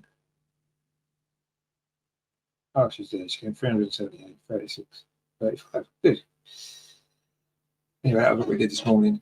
Rowena says, what's your favourite park run route you've done? I've only done 3, actually. I know I've only just really started doing them just because I normally play football on a Saturday morning, so I don't get a chance to do them very often. And it's only the 3rd one I did. It was a tough one today, but it was good. I think that might be my best time, actually. I'll have to check my other times. It will certainly be up there. The average on that particular course, the average finish time is 27 minutes, something or other. So I've beaten that, which is good. If you can beat the average time, I always look at that and think, well, that's great. I'll be happy with that. So yeah, I'm delighted with that time. It was a tough run. There's a lot of hills on that one. But yeah, I know I'm happy with that. Gareth Dad says he's had his Weetabix. Well, I didn't until I came back. Normally just we'll just have a cup of tea and a quick. I just had some toast actually before, and then afterwards came home and had my breakfast properly when we got back.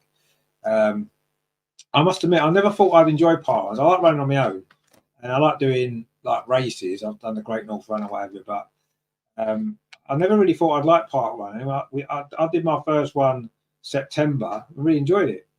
And obviously, whenever football's not on, I'll always go and do one now. And I've got so many local to me. We've got like 5. No, we've got about 10. I think quite local. So I've done 3 different ones, and I've enjoyed them all. Different. They're all different ones, different routes and stuff like that.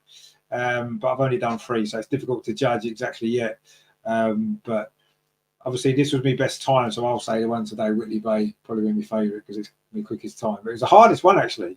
But I just, I don't know. I just pushed myself today because I was feeling it. So, you know, some days you feel it, don't you?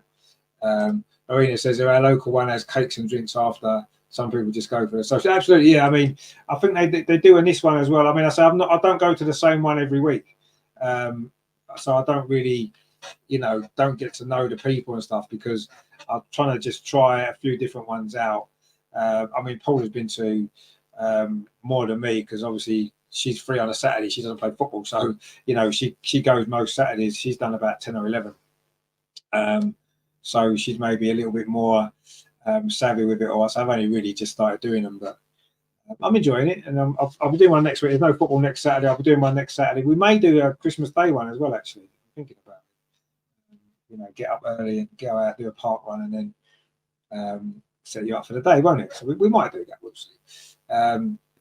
Yeah, I think a lot of them have like our local one, which we didn't go to today. The first one I did, they have got there's like a little cafe at the finishing point in this park, and they do like coffee and cakes and stuff like that afterwards. A lot of people go there for that, which is all great, isn't it? Anyway, we've got. I'm assuming that means sunflower, doesn't it?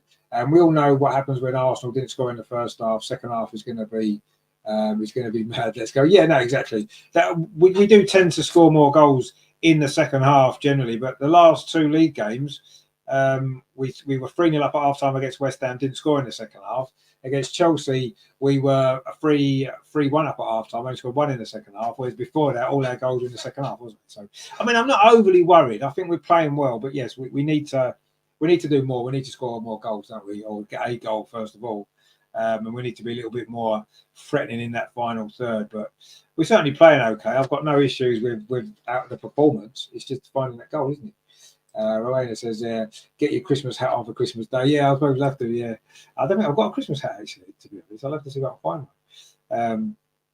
But, yeah, didn't need a hat today. It was quite warm, considering it's December. It's probably the warmest ever run in December. I don't remember ever, I was telling you before the run, I don't remember ever going on a run in December without a woolly hat and gloves on. Today I didn't need gloves or anything. It was really mild. A little bit windy, but it was a mild wind, and yeah, brilliant weather. That might be why I ran a bit faster, because I don't like running in cold weather. It's just I just don't. So I quite enjoyed it today. I probably won't enjoy it next week so much, because I'm sure it's not going to stay this mild much longer. Middle of December, I'm expecting some more snow like we had a couple of weeks ago. Anyway, I'll be doing a video on that park run. I videoed it. It'll be on my other channel this afternoon. I kind of haven't had a chance to really put it together yet, obviously, with this game. So when the game's finished, I'll do that. So it'll be on the channel, my other channel, later this afternoon. So you can see the route, which is it's a decent route, nice route by the seaside, which is good. It's got a few hills. Greg says reassess score 4-0. Yeah, I mean, I do think you need to reassess your score a little bit. Obviously, it probably won't be 7-1 now, will it? When it's 0-0 at half time, even 4-0 is a bit optimistic, but who knows? We do score a lot of second half goals. Scott says, do you think the Premier League needs to take a German approach and not play from December the 22nd of January the 9th? Give the players a rest. I mean, obviously the women are. This is our last game for the women until January the 7th, isn't it? Or 8th, or whenever it's the FA Cup game. So the WSL have always had a winter break. I mean, the Premier League have got a kind of winter break now. There's a week. They do it. What they don't want to do, you see, they don't want to have no games at all, because they lose money on the TV, don't they? Because the TV needs to show games. So they do half the teams have 1 week off, and then the other half have the other week off, don't they? And there's a kind of a mini winter break. I would say I wouldn't necessarily be against the winter break, actually. I know in this country we do love the Boxing Day games and all that kind of stuff. But then this year, the TV have moved Arsenal's Boxing Day game anyway, so we're not even playing on Boxing Day. So to me, they might as well have had a break, because I like the Boxing Day game. I like playing on a Boxing Day. We're not this year. We're playing on the 28th, aren't we, against West Ham, because they've moved it. So TV rules the roost, doesn't it? And they're not going to have a break, because can you imagine going, what's that, 2 weeks, isn't it, without a game? They won't do it, because it's 2 weeks of no TV, and they don't think people can cope without 2 weeks of football. I'll be quite happy to have 2 weeks off over the Christmas period. I would, but money rules the roost, doesn't it, when it comes to these things, and it's not going to happen. You know, they've reluctantly done this half mini break, haven't they, with half the teams, half the games 1 week, half the games the other week, which is just pointless and stupid. But yeah, I wouldn't be against it at all. No, I would be in favour of that, actually. If you're not going to have a game on Boxing Day, then maybe what they should do, right? Maybe what they should do is play games on Boxing Day, have all the games on Boxing Day. Don't move them to the 28th, the 27th, the 29th, whatever it is. Play all the games on Boxing Day, and then don't play from Boxing Day until January the 9th or whenever. Yeah, I'll be all in favour of that, maybe. Instead of the 22nd of December, make the 26th of December your last day. All the games on Boxing Day, then have a week and a half break. Come back early January. Yes, I would be massively in favour of that. But it'll never happen. It will never happen. The TV companies get too many viewers, because most people are off work, or a lot, but you're off work longer over Christmas. More people are at home. More people will watch the games on telly because they're there. They've got family around, stick a game on the telly. That's why they move them all over Christmas. So they won't do it. Absolutely no chance. But yeah, I would like to see him do that. And I do think it's a good idea. Will it keep the players fresher? Potentially, yes. I think so, yeah. But, you know, the WSL do it. Women's football does it. So, you know, but then there's not as much money, is there, in women's football? That's probably why. But now we've got these new TV deals coming in. Obviously, the WSL next season isn't going to be run by the FA. Going to be interesting to see what difference that makes with the TV deals and when the games get played. Will there be winter breaks? Will they give the players more rest time in between games? Will they extend the season? Or I mean, that's the problem, isn't it? Having a break means then the season gets extended. You've got to, bearing in mind, after Christmas, you get the FA Cup starts. You know, you've got the knockout stages of the European competitions for those that are still in it. So the fixtures tend to pile up, and then you've got to scramble in 2 or 3 extra Premier League games that they've cancelled over Christmas. You've got to find somewhere to play them. I would personally extend the season. I know there's a Euros in the summer, so you've got to bear that in mind. But there's lots of things to take into account, isn't it? It's not a simple thing of saying, well, we can do this or we can do that. I don't think it's quite that simple, but I think a break would be a good idea. I think we all need a break, don't we? Not just the players. I mean, the players need a break, but I kind of need a break sometimes as well from watching the games and all that kind of stuff. Sometimes it's nice to have a week or so off, isn't it? Somebody says they're kind of worried about that new thing. Actually, hope we can still watch it from overseas. Yeah, I mean, I don't know what's going to happen. Obviously, because it's nothing to do. It's not going to be anything to do with the FA anymore. Now, the FA, to me, they're only really concerned about the money they make out of it all. And I don't necessarily think it'll be a bad thing, but we'll have to see how it all works out. What is going to be the TV situation? Where are the games going to be shown? You know, it might well be that they're going to show the games everywhere. Everyone can watch them for free. I don't think so, because they need to make money from somewhere. But let's see what happens. Let's not, you know, I can understand you being worried, and I'm a little bit concerned about what's going to happen, how it's all going to work out. But I'm sure when we get to find out more about it, you know, we'll understand exactly what's happening. And hopefully, I mean, the players all seem very positive about it and all behind it. So they'll obviously know a little bit more about what the plans are than we do at the moment. But let's see. Hopefully, it'll be a good thing and it'll be a positive step. I personally believe moving away from the FA is a positive thing to do. And men's football should as well, because the FA aren't the right people to be running football in this country. I don't think. So it could be a real positive for women's football, but let's see. We don't know until it's happened what the impact is. Anyway, the teams are coming back out for the second half here at the Tottenham Hotspur Stadium. Tottenham made another sub. They brought on Jessica Naz, who scored those 2 goals on Wednesday night. Of course, former Arsenal player, came through the Arsenal academy. And Beth England's gone off. Obviously, she's not as fit as she needs to be, is she, Beth England? Just back from injury herself. So she's gone off. Jessica Naz has come on. So Tottenham made 2 changes. It's going to be Arsenal kick-off, attacking the goal to our left, which is the end where the Arsenal fans are, or the majority of the Arsenal fans are. Greg says, hope it doesn't all go over to Sky. That's the danger. That is the danger, isn't it? You know, ultimately, money decides most decisions in football. And when it comes to TV, unfortunately, that is what happens. But I'm not gonna think too much about it yet until we know all the details. But yeah, I think overall it's going to be a positive, but we'll have to see what impact the TV deal makes. Doesn't really bother me too much because I've got ways of watching without subscribing to Sky. But anyway, Tottenham are coming forward straight away at the start of this second half, but that's not a great ball. And Katie McCabe will clean up. No changes for Arsenal. Just that, I say 1 change at half time for Tottenham. Beth England has gone off and Jessica Naz has come on. Terry says, I thought Sky TV run football in this country. Well, yeah, they kind of do, but their deal is, I mean, their deal's with the FA, isn't it, for the Premier League and stuff like that in English football. So I don't know, actually. I don't know what the situation is going to be with this, obviously, new company running the WSL, the Championship in women's football. It's going to be interesting to see how that kind of works, isn't it? I'm very interested to see how it plays out. But yeah, a lot of questions still to be answered on that side of it. Terry says, come on, you Gooner girls, indeed. It's been a bit of a scrappy start to the second half. Arsenal need a lift. We need something to change here, don't we? That's what we need in this second half, because we need to win this game. We need to find a goal.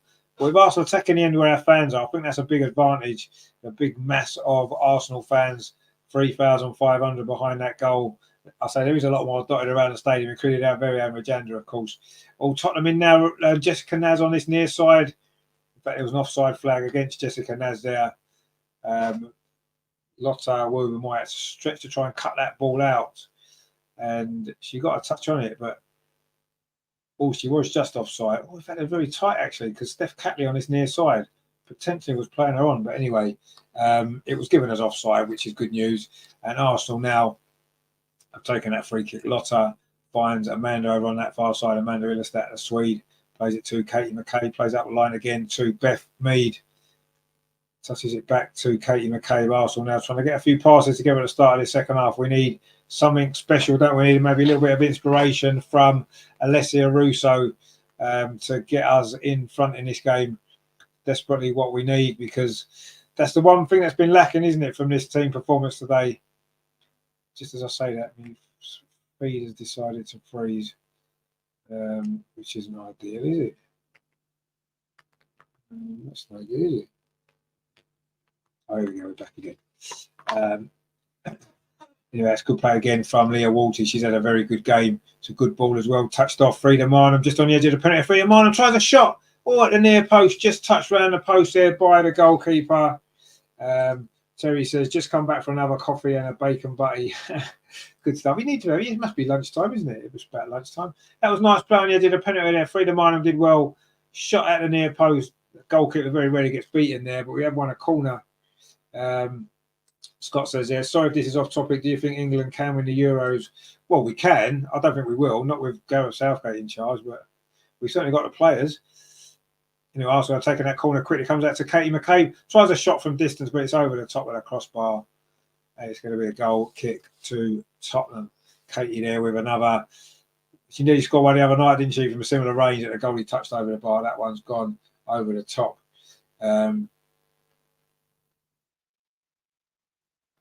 No, England could win the Euros, absolutely. We've got a very good group of players, but I just feel as though with the current manager, it's probably not going to happen, is it? I think when it comes down to it, we won't quite have tactically switched on enough to be able to win the games that matter, as we've seen previously. But anyway, we shall see. Arsenal won the ball back now. Frida Marnham on this near side finds Caitlin Ford inside the area. Caitlin Ford plays it across the box. It's just behind Alessia Russo. Beth Mead couldn't quite get there, and Tottenham cleared it away. It's been a case at the moment, isn't it, of almost for Arsenal, but not quite. We've had some nearly moments, haven't we? Obviously hitting a post and one or two other nearly moments, but we haven't quite done enough. Caitlin Ford's done well, though. Frida Marnham now got a little bit of space, plays the ball off to Vicky Palova. It's going to be the moment for Arsenal. Vicky Palova finds Beth Mead inside the area over on that far side. Beth Mead faced by Neville, puts a cross in, header comes in. It's just wide from Russo. She needed to do better there, Alessia Russo. That was a good cross from Beth Mead. Found the head of Alessia Russo there. She had a little bit of space. It was a free header pretty much. She needs to get that on target there, Russo. She's just ducked in and headed it wide. That needed to be headed back the way it's just come from. There was a defender next to her, but she got there ahead of the defender. She needs to do better there, Russo. You've got to head that back the way it's come, haven't you? Back into that bottom corner. It's easy for me to say sitting here, obviously, but I thought that was a big chance, actually. That was a big chance, not taken. And it's not like we've had loads and loads of chances in this game. We need to take the ones that we get. And I thought that was a big opportunity there for Russo. Someone of her quality, she's good in the air generally. That was a big chance. They also won the ball back, coming forward again. This is great play again from Vicky Palova, but the ball was laid off there by Russo, and Tottenham now back in possession. That's not a good ball forward, and it's cut out well there by Steph Catley. This is nice play again from Arsenal. Can we find the breakthrough? 50 minutes played, 51 actually now on the clock. That's a long ball forward there from Lotta Woburn. It wasn't a great ball though. Cut out easily by Ashley Neville. And Ashley Neville's got the ball again over on that far side.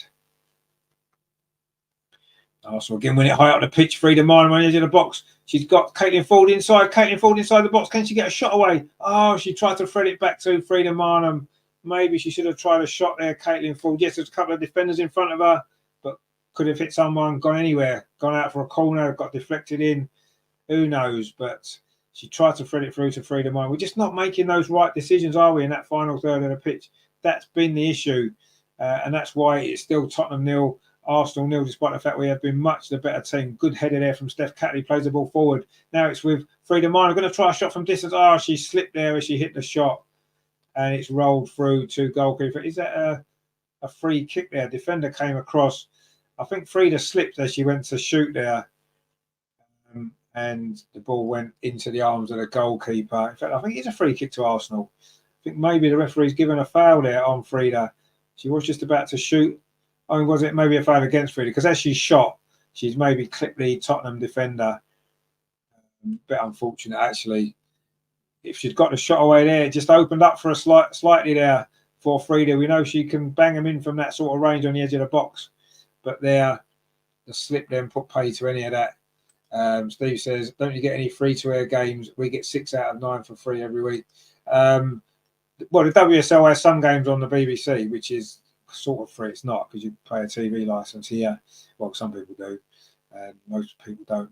But yeah, there's a few on the BBC.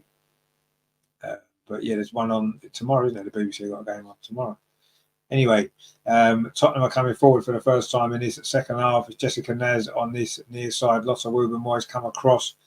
2 goals for her in midweek, Jessica Naz, but Tottenham lose the ball there, but they win it back. And again, Arsenal won back possession.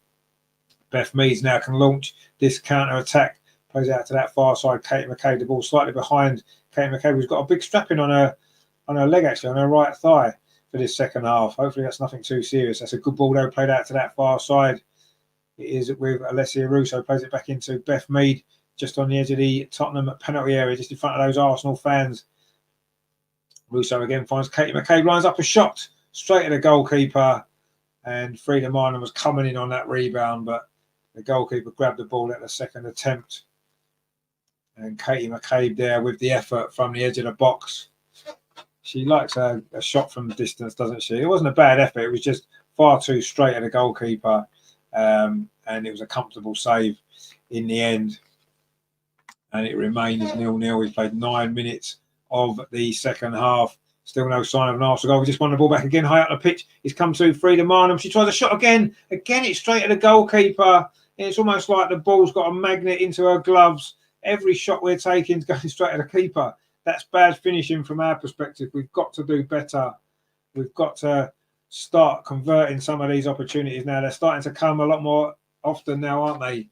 These opportunities. We're getting some shots away, but we've got to find a goal from somewhere. We've played 54.5 minutes. Tottenham now coming forward, but they're not, because Jessica Naz is offside over on the far side, and it's a free kick to Arsenal, which Katie McCabe was going to take quickly at Jessica Naz, who hadn't retreated the required distance. Instead, the ball's gone back to Manu Zinsberg, and that's with Lotta Wooben-Moyes. Come on, Arsenal. Frustrating there, yes. I'm one of them saying it has been frustrating so far, but all that frustration will go if we can find a goal. And we are coming forward now. Amanda Willistat over on that far side finds Katie McCabe twisting and turning, trying to find a little bit of space. The Arsenal captain with that strapping now on her leg. Vicky Palova. That's a lovely ball. Vicky Palova inside Beth Mead. Inside the penalty. Beth Mead, is it going to be the breakthrough? Great piece of defending actually there from Tottenham. Beth Mead cut inside, looking for the goal, looking for a shot at goal. Deflected by the defender. Really good defender, but Arsenal still in possession. Steph Catley gets it out to Frida Marlin. This is good from Arsenal. Suddenly we're putting real pressure on this Tottenham defence. Steph Catley. Again, Frida Marlin's got some space. Can she get a cross in? She tries a shot onto the roof of the net. It needed a cross there. There was 3 or 4 bodies in the box. And not a great delivery. Jonas is applauding at the play before that. It was good play before that. Beth Mead with a big chance just before over on that far side. Good defending from Tottenham. And Frida there was trying to maybe catch the keeper off her line a little bit. But it's landed on the roof of the net. Another opportunity goes begging for Arsenal. 56 minutes played. Tottenham 0, Arsenal 0. It was a draw at Tottenham away a couple of years ago that in the end maybe cost us the title, didn't it? Is it going to be more points dropped today? Or can Arsenal find a breakthrough? Still plenty of time. There is still plenty of time. We've got plenty of options on the bench as well to come on and do so. Oh, Lotta Wooben-Moyes. That's lovely from her. Lovely feet. What's the ball like? It's decent. Oh, Russo tried to play it into the pipes. Come to Beth Mead. Beth Mead tries a volley just wide. Another chance for Arsenal. The shots are mounting up. Surely the goal's going to come in a minute. You do get this feeling Arsenal building up to a moment here. Beth Mead there with a volley. Lotta Wooben-Moyes did really well. Russo tried to touch it off to Frida Marlin. A clearance from Tottenham was rushed. It fell to Beth Mead. One touch and then a volley. Went just wide from the edge of the penalty area. And Arsenal still can't find this goal. It is frustrating, absolutely. We've had 8 shots in the second half already, and we've only played, 12 minutes. And Tottenham haven't had anything at all. They haven't even had any touches in our box. They've hardly got into our half in this second half. It's been total Arsenal dominance, but doesn't matter because you've got to score a goal. You don't win football matches unless you put the ball in the back of the net. And we haven't managed to do that. Tottenham trying to play out from the back, risky inside their own penalty area. Arsenal pressing really high. If we can win the ball back here, we'll have a chance. But actually, Tottenham have played this pretty well. They've got out of the press really well. Actually, now Martha Thomas has got some space, plays it up this near side. Tottenham coming forward with Bizet. Not going to score on a counter-attack, are they? Bizet plays the ball across. It's a shot from Martha Thomas, and Tottenham have scored on the counter-attack. It's a total disaster for Arsenal. The one attack Tottenham have had, they found the goal. Arsenal maybe taking too many chances going forward. It was Bizet with the ball across and a simple finish from Martha Thomas. It was a good goal, a good finish from Tottenham. Not great defending again from Arsenal, you have to say. And that is not good at all, is it? It came from there, playing it out from the back. It looked risky. It is risky. We know how risky it is playing out from the back. But Tottenham did it well. They managed to beat the press for Arsenal. It does create space in behind. That's why it works. We had a 2-on-2. So in fact, it was a 3-on-2 in Tottenham's favour. It was Bizet on this near side. Thomas has made that run through. Who didn't follow her? Well, the midfield players didn't follow her there. Amanda couldn't get across. And it was a good finish there. Just managed to slide it in. Rendition says we need to have a chat about Manu. I don't think Manu could do anything about that. It was a good finish. You know, there was no way she was going to be able to save that. She was wrong-footed. It had gone the other side of her. That's not really the goalkeeper's fault. It was the midfield tracker didn't track the runner Thomas. She got herself into a good position and she's got on the end of it. And suddenly now Arsenal have got to do this the hard way and come from behind and win this game. We've dominated, but it's not enough. Somebody said the ball was rolling so slow. Yeah, it was, but she was slightly on the other foot, wasn't she? And she couldn't get there. I don't really blame the keeper for that. Whoever was meant to be tracking her from midfield, tracking the run, didn't do her job there. So he says, before I hit the road again, Jonas, the Arsenal god, needs to get Steen out and Chloe on. He does, I agree. Rendition says that was quite slow. It was quite slow, but when you're already going the other way, the ball was already past her before she could move. Anyway, Arsenal got a corner, looking to bounce back immediately, as we did the other night when Tottenham scored. Can we do it again from this corner? It's going to be Steph Catley with it, curled in towards the edge of the 6-yard box. It's scrambled away, though, by Tottenham. Katie McCabe's going to, Victoria Play was going to get there, though, on this near side. Arsenal really have got to find something special here. Victoria's done well, puts a good cross in as well. Arsenal still got bodies in from the corner. Russo on the volley. Oh, it's a good save again by the Tottenham goalkeeper. And she held on to it as well. Caitlin Ford was there looking for anything loose from the goal. It was a good effort, though, from Russo on the volley on the edge of the box. The pressure's mounting again on that Tottenham goal. That was a good effort from Russo. And had the goalkeeper dropped it, Caitlin Ford would have been there. But Arsenal need to find a goal now. We need to find 2 goals. Even one's not quite enough, is it? Tottenham coming forward again, looking for a second goal. They've played well, Tottenham, in this game. They've managed this game well, haven't they? They've defended well, and they've just got a goal on the counter-attack. And it was a well-worked goal, playing it out from the goalkeeper from the back. And they beat our press and got the goal. We could have done more to stop that, obviously, but sometimes you have to hold your hands up and say, good play from the opposition. It was. And they've cut through us like a knife through hot button. We've got to find a response. Amanda plays that ball at that far side. Katie McCabe, we've played 61 minutes. It might well be time for some substitutions to come on and maybe change this game. Vicky Palova plays it back to Leah Vulty. Leah Vulty's had a very good game. So has Vicky, actually, but it doesn't matter because we're losing. Gareth Dan says, there goes my clean sheet prediction, 3-0, yeah. I thought Tottenham would get a goal. I wasn't expecting them to score first, certainly not at this point in the game. Anyway, there's still loads of time left for Arsenal. There's about half an hour if you include stoppage time. Don't need to panic yet, do we? We don't need to panic. We know we've got goals in this team, and we know we've got a character to come back. Steph Catley and Caitlin Ford exchange passes. That shot that came back off the post now is looking so important, isn't it, in the first half? Caitlin Ford's effort. Is that going to be the crucial moment in this game? Beth Mead lost the ball, tried to win it back, and now Tottenham again can launch a counter-attack. Jessica Naz over on that far side. Can she keep this in? As Steve says there, I think we take 1-0. Well, we can't take a 1-0, can we? Because Tottenham are winning 1-0. So we'd have to take a 2-1. That's what we have to take. Now we've got a score, though, to do that. And Frida Minor just won the ball back now. So we've got some players over here. Can Frida make the right choice? She tries a shot when she should have tried the pass again. Wrong option from Frida. She'd be my option to go off, put Russo in that role and play Stina through the middle. That's what we need to do. Sunflower says, come on, bring Chloe on. Yeah, Chloe as well. We need something different here. We need a different approach because this isn't working. For all the pressure that we've had, all the chances that we've had, Lotta's ball there is quite poor. And Tottenham now can launch a counter-attack again. But Lotta should win this back. Oh, she was beaten there. And she's just committed a foul on Martha Thomas, the goal scorer. Gunnar Dan says, come on, Steph, kick someone. Well, Lotta Uwamori has just been booked for that foul. The first yellow card of the game. Another counter-attack from Tottenham. Lotta had to get across there because Martha Thomas would have been in. Martha Thomas just nicked the ball past her. That's definitely a yellow card. It's probably a sensible foul from Lotta because Thomas would have been through there on this near side. But it is a free kick Arsenal have got to deal with. And that's Lotta's second yellow card of the season. But more importantly than that, Arsenal have got to find a way to come back into this game. I think Leicester, we were 2-0 down against Leicester, scored 6. We've got time to score some in this game. Maybe not 6, but we've certainly got time to score something. Molly Bardship's going to take this free kick on this near side for Tottenham. We don't really want to go 2-0 down, do we? Because that would be no fun whatsoever. That one's headed away. Ashley Neville lost the ball back into the box, but that's going to go behind for a goal kick. Miracles in the chat there. Why is it that Tottenham will get slapped by many teams, but when they meet Arsenal, they are something else? Always want to pull a winning start over us. Well, because it's a derby, isn't it? They raise their game. Anyway, Arsenal are making 2 subs. Viv's coming on and Kyra Cooney-Cross. So not Stina, interestingly enough. Stina's got a top goal scorer and she's staying on the bench. And he's bringing on Kyra Cooney-Cross, who, yes, is a good player. And obviously Viv. But Stina's the one who's in form, scoring the goals. Why isn't he bringing Stina on? Come on, Jonas.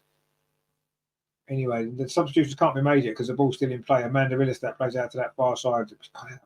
Poor play that from Arsenal. Katie McCabe couldn't keep that in. And Arsenal will make the changes now. It is going to be Vicky Palova's going off for Kyra Cooney-Cross. Vicky had a great game. So that's, unless Vicky's got a little bit of a knock, that is a strange substitution in this game.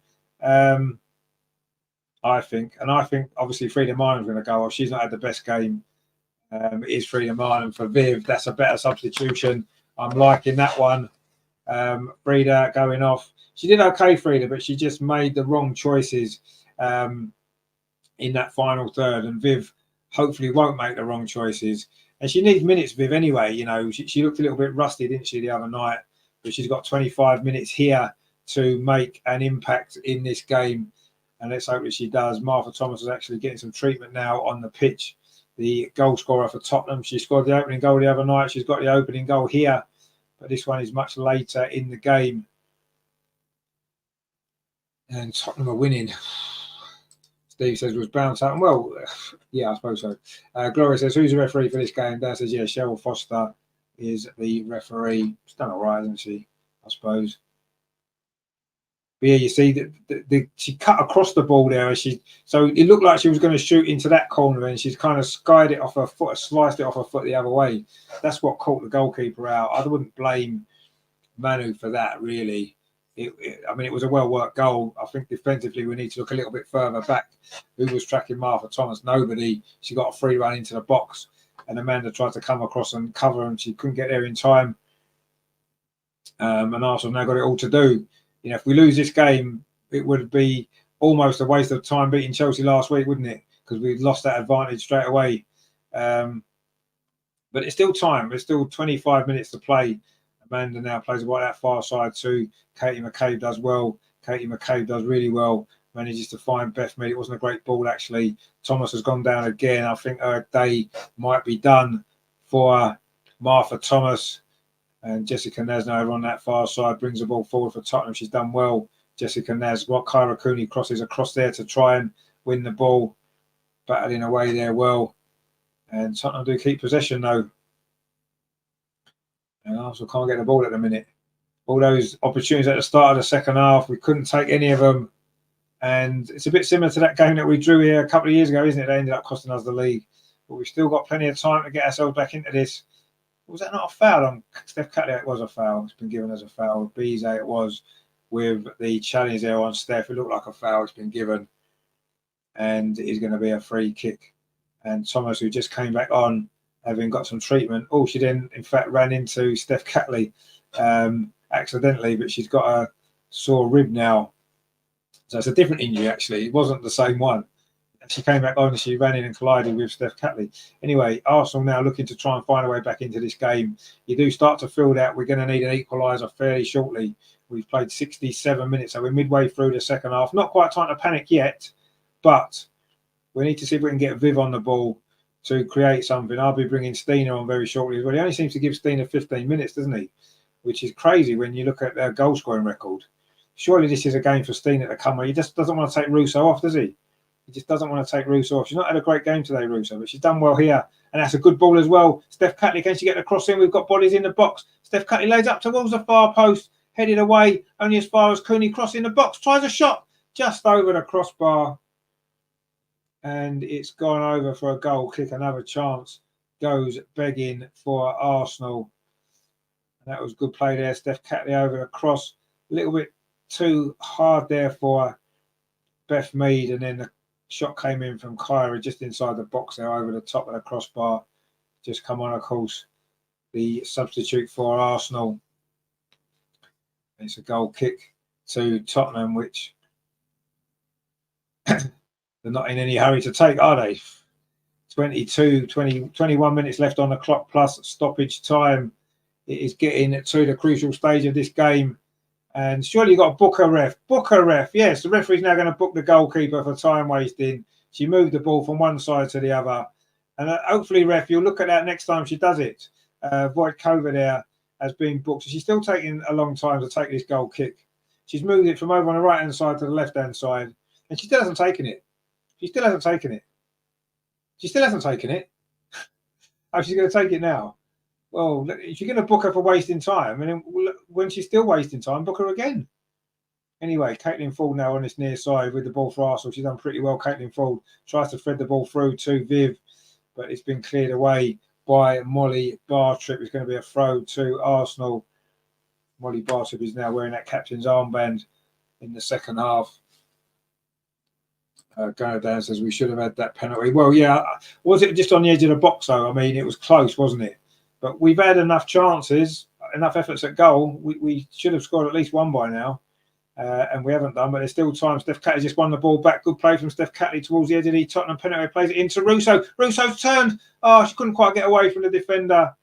And Tottenham managed to clear the ball away.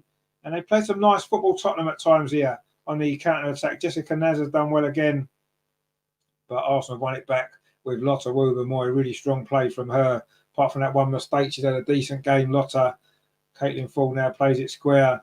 Arsenal needs something special in these last 20 minutes. Well, we need 2 goals, quite honestly. How we get those 2 goals, I don't care. But we're coming forward now on that far side. Katie McCabe, Grace Clinton's come across and fouled her. That's going to be a free kick to Arsenal. And it's like over that far side in front of the Arsenal fans. Chance to get this ball back in the box again. It's Grace Clinton there with a foul. Should that have been a yellow card? When you look at the yellow card just given to Lotta Woober-Moy before? Potentially it should have been. Anyway, it's going to be a free kick to Arsenal over on this far side. Steph Catley's come across to take it. Whip that ball in with that left foot. Is this going to be the moment for Arsenal to get level? We're into the last 20 minutes. It's getting to that time of the game where we need a goal if we're going to win. If we're going to turn this around, it's going to be Steph Catley with a ball into the 6-yard box, but the goalkeeper comes and gets it. It wasn't a great ball in, actually. You have to say it wasn't the best ball in, and the goalkeeper's come and collected it. And, of course, she's going to be in no rush to get rid of this ball, but she needs to be careful. She's just been booked for time wasting. Anyway, she's now kicked it long up the field, and Arsenal again have won the ball. Kyra Cooney cross loses out, though, to Jessica Naz. Tried a little bit too much there, Kyra, but Arsenal won the ball again. Leah Walters had a brilliant game in midfield today, again, as she did last week. Beth Mead We need something special from Beth. It's a good ball whipped into the box. Russo was trying to get on the end of it. It's headed behind. It's going to be another corner to Arsenal. Lovely ball in there from Beth Mead. And it was Amy Turner, the Tottenham substitute there, got on the end of that and deflected it away for a corner. Russo was trying to get on the end of that ball. Caitlin Ford was in there as well. Anyway, it's a corner to Arsenal over on the far side. Again, it's going to be Steph Catley to take this. We need a better delivery this time, Steph. And maybe Arsenal can get this equaliser, which could be so important. It's played in towards the near post. Tottenham just about scramble it clear. It's going to be a throw to Arsenal over on that far side. Beth Mead goes across to take it quickly, finds Kyra Cooney cross. Can Arsenal find the goal to get back on level terms and then hopefully push on and try and win it in the last 15 minutes or so? Surely Steena's got to come on. Jonas, what are you doing? Surely you've got to get Steena on. It seems almost criminal that she's sitting on the bench, our top scorer, when we're losing 1-0 and we're coming towards the last 15 minutes. Anyway, Arsenal are coming forward now. Steph Catley on that far side. Is it going to be a chance for Steph on her left foot? She hits a shot. It's deflected. It's going to come to Caitlin Ford on this near side. It's going to run behind another corner to Arsenal. That was great play, though. Steph over on that other side, the right-hand side of the pitch, unusually far from that previous corner. She got a shot away. It was deflected. And Beth Mead's going to come across to take this corner. Can Beth create an opportunity here? We know how good her set pieces are as well. She puts this into the dangerous area. And the 6-yard box header comes in from Amanda Illister. It's gone just wide. Big chance that was there for Amanda. She got a big goal last week. Looking to get a big goal this week as well there. She got up, won the header, got away from the defender there, won the header, but couldn't direct it down. It's gone wide. And Arsenal have missed lots and lots of chances in this game.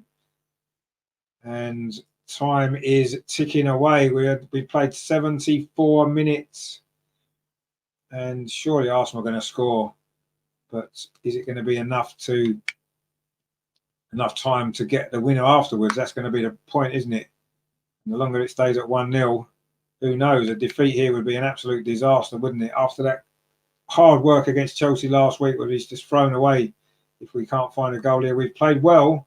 We've missed too many chances. And if you don't score goals and you don't take your chances, you don't win games of football. Anyway, Russo now over on this near side. Brilliant strength from her. Managed to keep possession. Can we find a goal from this? So Beth Mead, can she get the cross in? She does across the 6-yard box. No one attacked that area. Caitlin Ford was on her heels there. Brilliant ball from Beth. It's another corner to Arsenal. That was great play there. Beth Mead, what a ball it is across. Why didn't someone attack that near post? Viv should have been in there. Caitlin Ford should have been in there. No one attacked that space. And it is a corner to Arsenal again over on that far side. Steph Catley's going to take it. In fact, she's going to leave it to Beth Mead to take instead. Can we get this goal? It's going to be an outswing of this one from Beth. It's an outswing. She has a 6-yard box. It's not a great ball. Doesn't even beat the first defender. Comes out to Katie McCabe. She switches it back. That's a good ball to Beth Mead again. Lines up another cross. That's a better cross. Russo's have another header. And again, it's gone wide of the post. And another big chance for Arsenal's gone begging. We're almost like snatching at these chances now. Looks like we're getting far too anxious. Get Steena on. Come on, Jonas. 15 minutes left. Get Steena on. What are you thinking? He doesn't want to take Russo off, is he? He doesn't want to take her off. Just me just committing a foul over on that far side. Surely we've got to get Steena on. Take a midfield player off. Do anything. Just we need to do something. We might as well risk something now. We're losing this game. We need to find 2 goals. 1 goal's not really enough. Miracle says there's so many chances. Yeah, so many chances, and we've just been so poor in that final third, haven't we? Taking those chances. Some of our finishing has been awful today, and that's the reason why we're losing this game. Get Steena on. She's our top scorer. How can you leave your top scorer on the bench in a game that you're losing 1-0 and there's less than 15 minutes to play? It makes no sense. It makes no sense. Come on, Jonas, sort it out, son. Lotta Ruber-Moy now pings this ball up this near side to Caitlin Ford. Caitlin Ford there just is able to shield that ball. It's gone behind for a throw to Arsenal. We're into the last, 13 minutes of normal time. Lotta Ruber-Moy in possession on this near side. Plays it square to Leah Vaulty. Now it's with Amanda Illistat. She just missed a big header as well from a corner. Russo's missed a couple of headers. That ball's played through into the box. Kyra Cooney cross. Plays it across the box. Good save from the goalkeeper again. No one's in there attacking that near post. And the goalkeeper's jumped on that ball. And again, she's not going to take a lot of time, is she? She's going to take a lot of time now. Was that a shot there from Cooney cross? I think it actually was. It was probably going in, actually. That's a decent save, actually. You've got to say at full stretch there from the goalkeeper. It was a dangerous ball in there and a decent save. And again, another opportunity for Arsenal has gone begging. Caitlin Ford now, a little bit of space on this near side. Caitlin Ford, she's got goals against Tottenham before, but she ran into problems there. James just took the ball off her. And Tottenham, just at the minute, they're happy to get the ball anywhere away from their goal. Lotta Wilber-Moyes picked this up, dinks the ball forward again. And Viv gets there and plays it off to Katie McKay over on that far side. Touches it off to Amanda Illistat. Patrick says this guy Jonas shouldn't be given a long-term contract at all. Well, let's see. We beat Chelsea last week. It's. I don't understand why Stina's still on the bench. We've got 12 minutes to play. Why has he not brought her on? I don't understand it. She's our top goal scorer this season with 7 goals. She scored against Tottenham the other night. What are you doing not bringing her on yet? Kyra Cooney cross now. That's a foul by Jessica Nash, surely. Referee plays on because Steph Catley's got the ball. Comes to Viv on the edge of the box. A poor touch, though, from Viv. She's just not sharp at the minute, is she? Surely Stina's a better bet at this moment in time. Surely. Or playing both. Get her on now. Steph Catley again. She's had a good game. Lotta Wilber-Moyes finds Caitlin Ford. Steph Catley's going to have to work hard to get that ball back, but she's done well. Caitlin Ford picks it up. It's getting towards the time where we need it to score. Jimmy says, need Stina and Chloe. Yes, we do. But they're still stuck on the bench. What is Jonas doing? Amanda in possession. Plays it square to Leah Vaulty. Now it's with Lotta Wilber-Moyes. Are we going to end 2023? We're really disappointed in damaging defeat. Caitlin Ford's ball's not a great cross, but Tottenham don't really deal with that particularly well. Looking tired at the back. Surely this is our chance now. We've scored a lot of late goals. We need some late goals here. It's going to be a corner to Arsenal. Oh, finally Stina's coming on. Well done, Jonas. Take your time about it, mate. Leah Walters going off. She's had a great game, but you've got to take a risk. You've got to take a risk. Absolutely. Stina's on. You watch Stina score now. He's took the risk. He's took Leah Walters off. Come on, Stina. Get yourself a goal. It is a corner to Arsenal. Steph Catley's going to take it. It's going to be an outswinger again. It's on this near side. We're starting to do the outswinging corners instead, aren't we? That corner there towards the edge of the 6-yard box. Header comes in from Amanda. It's hit a Tottenham defender. And they scramble it clear. It's back out to Steph Catley. A lovely first touch, actually, from Steph.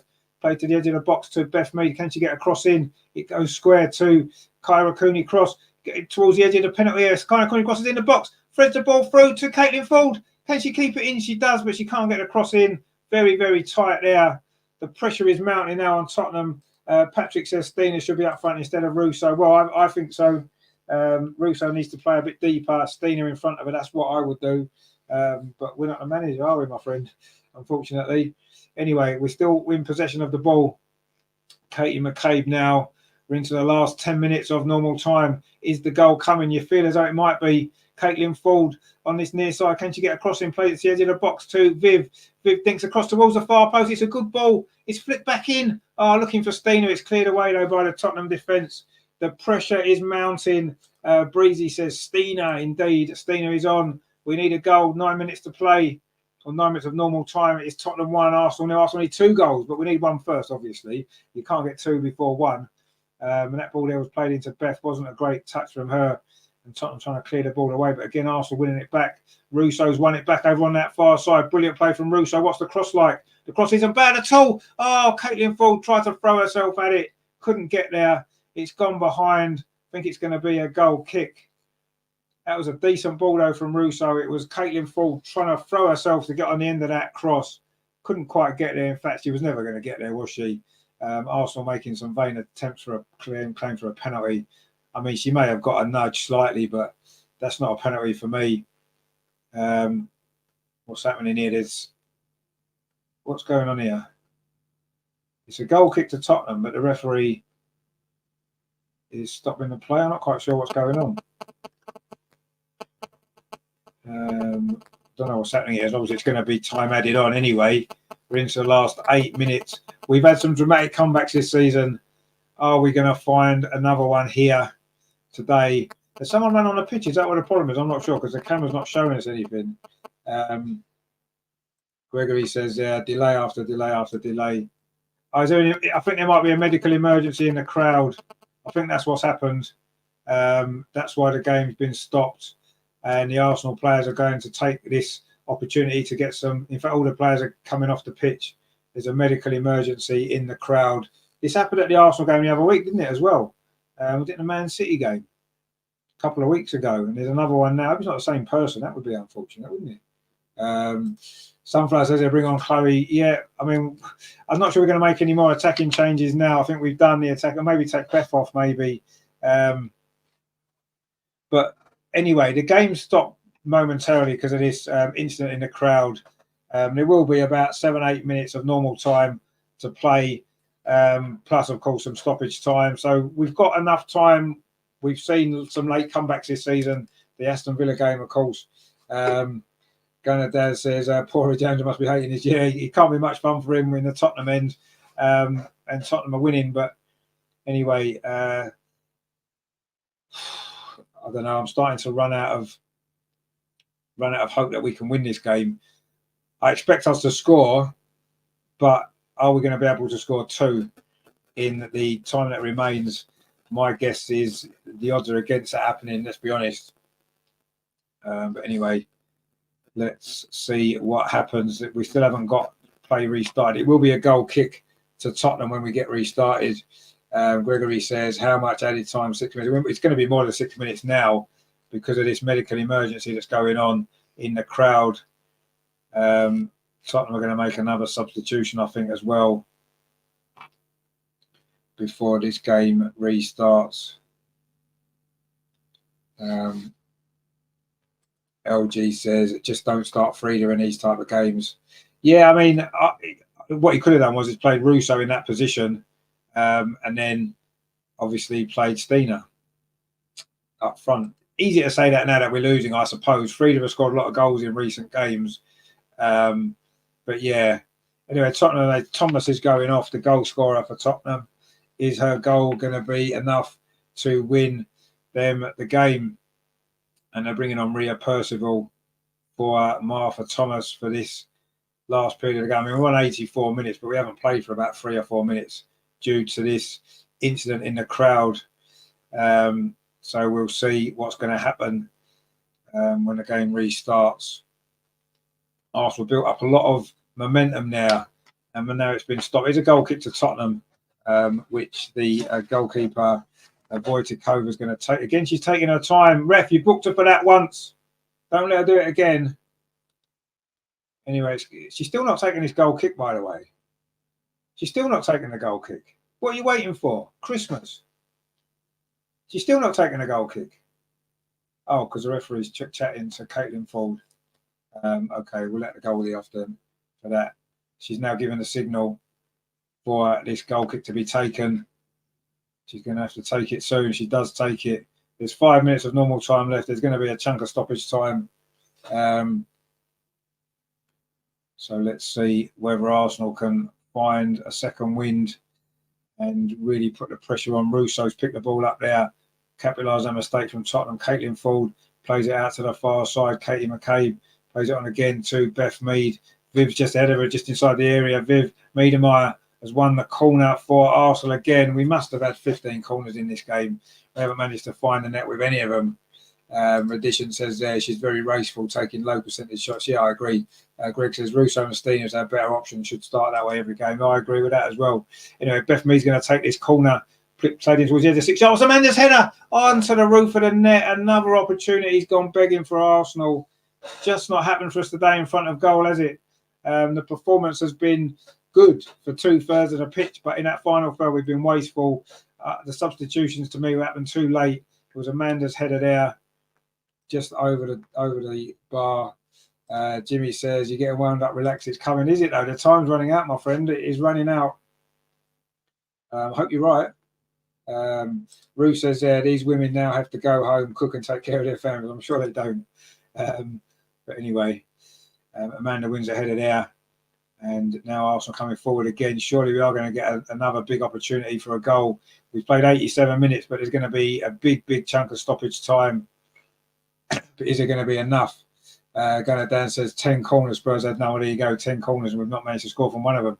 Arsenal won the ball back again. Viv loses out though. She's not fit at all, is she, Viv? Nowhere near fit, and yet he brought her on before Stina. That's a question that's going to have to be asked if we do lose this game, or even if we draw, if we don't win. That's a question that has to be asked for me.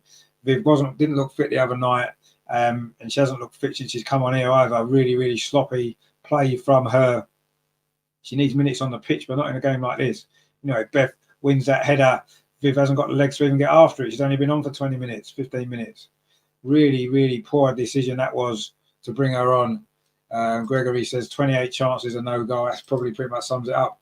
LG says this is similar to the 1-1 game. It is 2 years ago. It's exactly the same. We scored in stoppage time that day. It was Viv who scored the goal, actually. But she was obviously a lot fitter and sharper then. Rendition says Pryor is a goalkeeper. I think Manu is done. Again, I'm not blaming her for the goal. And you can't blame her for us missing 28 chances and not scoring either, can you? Let's be honest.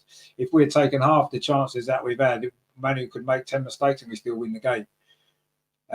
The problem area for us, fun enough, has been the area where we're strongest, which is in attack. See, Viv again, too sloppy, giving the ball away, although she's done well actually to win it back.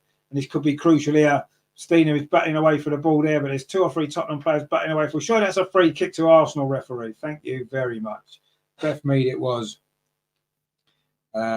Ruth says, good commentary, way better than Sky Sports. Please consider taking up. Well, I'd like to. If someone's willing to pay me, that's fine. Finally, Chloe Lacasse is coming on. Finally, after 88 minutes, and Kate McCabe was hobbling off. She has got that heavy strapping on her leg. Chloe Lacasse is coming on. Is it too late? Is it too late? Let's hope not. Why didn't you think of bringing her on 10 minutes ago? Crazy.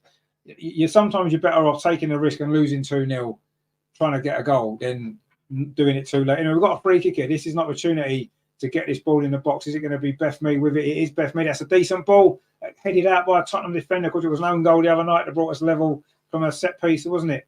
Arsenal again, so almost won the ball back on the edge of the box, but Tottenham come away with it. They're not even interested in keeping possession anymore, Tottenham. They just want to get the ball away from their goal. LG says that Spurs draw 2 years ago cost us the league. It did. Anyway, we haven't. This game isn't over yet. We're into the final few seconds of normal time. There's going to be a big chunk. I wouldn't be surprised if there's 10 minutes of stoppage time here. So 8 to 10 minutes I'll be expecting. So there is still time. We got 2 stoppage time goals against Aston Villa recently, didn't we? But Tottenham are getting in for a second goal, are they? Sure, that's offside anyway. And I'm not sure if it is offside, but it is offside. Yeah, it's Percival there. Ruth says there, I love your commentary, very unbiased. No, thank you very much. Thank you for joining us. Don't forget to subscribe and like as well. Robert says, this game is shocking. The keeper is keeping them out, but we are backpedaling instead of attacking into their box. I'm shocked at Ford judgment as well. I don't think Ford's had a bad game, but anyway, we just haven't been clinical enough in that final third, and that's been the problem in this game. We've had the chances. We've seen how many chances we've had. It's not enough, though, is it? It's not enough, because we're losing the game 1-0. We haven't scored. Lotta Wubermoy now. There's going to be 11 minutes of stoppage time. 11. I thought there'd be quite a chunk. There's 11 minutes. So there's still time, not only for a draw, but to win. Chloe Lacasse. Oh, that's overhit that, actually. Or can Beth keep this in? No, she can keep it in. Good running there by Beth off the ball. We've still got a chance to get this ball in the box. Russo with the cross. Comes in. Oh, Viv with the volley over the top there. Viv Miedemeier there. Got a little bit of space. That's her first opportunity at goal. She couldn't keep it down. Difficult ball to hit that, actually. It was Russo's cross from that far side. And Viv just got a little bit of space. Steve says, only way they stop a game in Australia is if scoreboard on fire.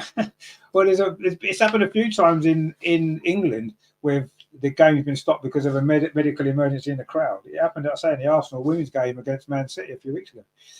Meadow Park. It's happened again today. Chloe Lacasse over on that far side keeps the ball in. Now it's with Beth Mead. Is this going to be the moment for Arsenal? Comes to Viv on the edge of the box, and again she's not sharp enough. Why did Viv get 25 minutes and Stina get 15, 10? It makes no sense. Makes no sense. It's crazy. Viv just isn't sharp enough yet. It's not her fault. She's just come back off a year off an injury. So I'm not having a go at her, but she's just not sharp enough. That's a poor management decision to play someone who's clearly not match fit to play in a game like this when you need a goal. You know, you bring her on with 5 minutes to go, maybe. Don't make her the first sub you bring on. Anyway, we're coming forward again over on that far side, but Chloe Lacasse has just lost the ball to Ashley Neville, but wins it back again. Chloe Lacasse does really well, actually. Gregory says if our scoring rate was 10%, we'd be leading 3-1. We would. Anyway, Tottenham won the ball back again, and we've played 2 minutes of the 11. There is still plenty of time. Rowena says there it's a 100th game. It's bigged up. Agrees. Dina should have come on first. Well, I'm sorry, but it was obvious the other night when Viv played against Spurs in the cup, she wasn't fit. You know, she was nowhere near match fit. I'm not saying she's not fit. She's not match fit. She hasn't got that sharpness. You get that by playing more minutes. Of course you do, and that's what she needs. But in a game like this, when we're 1-0 down against Tottenham, you bring on a player, a striker, who's scoring goals for you, who's in form, who's in their rhythm. Steena's that player, top scorer for us with 7 goals. That's a crazy decision for me. And if we lose this game, that's one of the reasons. It's definitely one of the reasons. Give Steena hasn't even touched the ball since she's been on, you know, because she's come on too late. Brilliant that from Caitlin Ford, by the way. And she's just won the ball. Now she needs to pass it. You know, she's run into 2 or 3 Tottenham players. And that wasn't a foul. That was a Tottenham player fouled herself. Anyway, Tottenham in possession, so they carry on. Anyway, the referee played the advantage there. Mendition says league title up in flames. It appears that way. LG says if we lose this on our manager, starting Frida over KCC was the first red flag. Tottenham coming forward again. If they was to get a second goal now, that would be it. It would all be over, wouldn't it? There's still time for Arsenal for some miracle to get at least a point. Rendition says painful watch. It has been frustrating more than anything else. It's been frustrating because we've been the better team. Anyway, there's another injury now to Tottenham. Bizet's gone down, so we're going to get some more stoppage time. The referee's made it clear she's stopping her watch. Ayan's coming on. Ayan's coming on for Tottenham. Rosanna Ayan's coming on for. Actually, I don't know who's going off. Is it going to be Bizet, who's down, currently injured? So we're going to get some more stoppage time anyway out of this. That's one thing. I mean, to be honest, I'll take a draw at this moment in time. I would take a draw, but it's 2 points dropped. Even if we draw, it's massively 2 points dropped. And if we lose this game, it makes that Chelsea win absolutely pointless. Complete waste of time, really. Anyway, that is this change. Bizet's off. Ayan is on, and we have played 95 minutes nearly of stoppage time of the 11, but there's going to be some more now because of that injury, and Arsenal can't clear the ball away. We just won it back though. Brilliant play from Kyra Cooney cross, bursting past 2 or 3 players. The ball forward wasn't great though, and Tottenham can clear it away.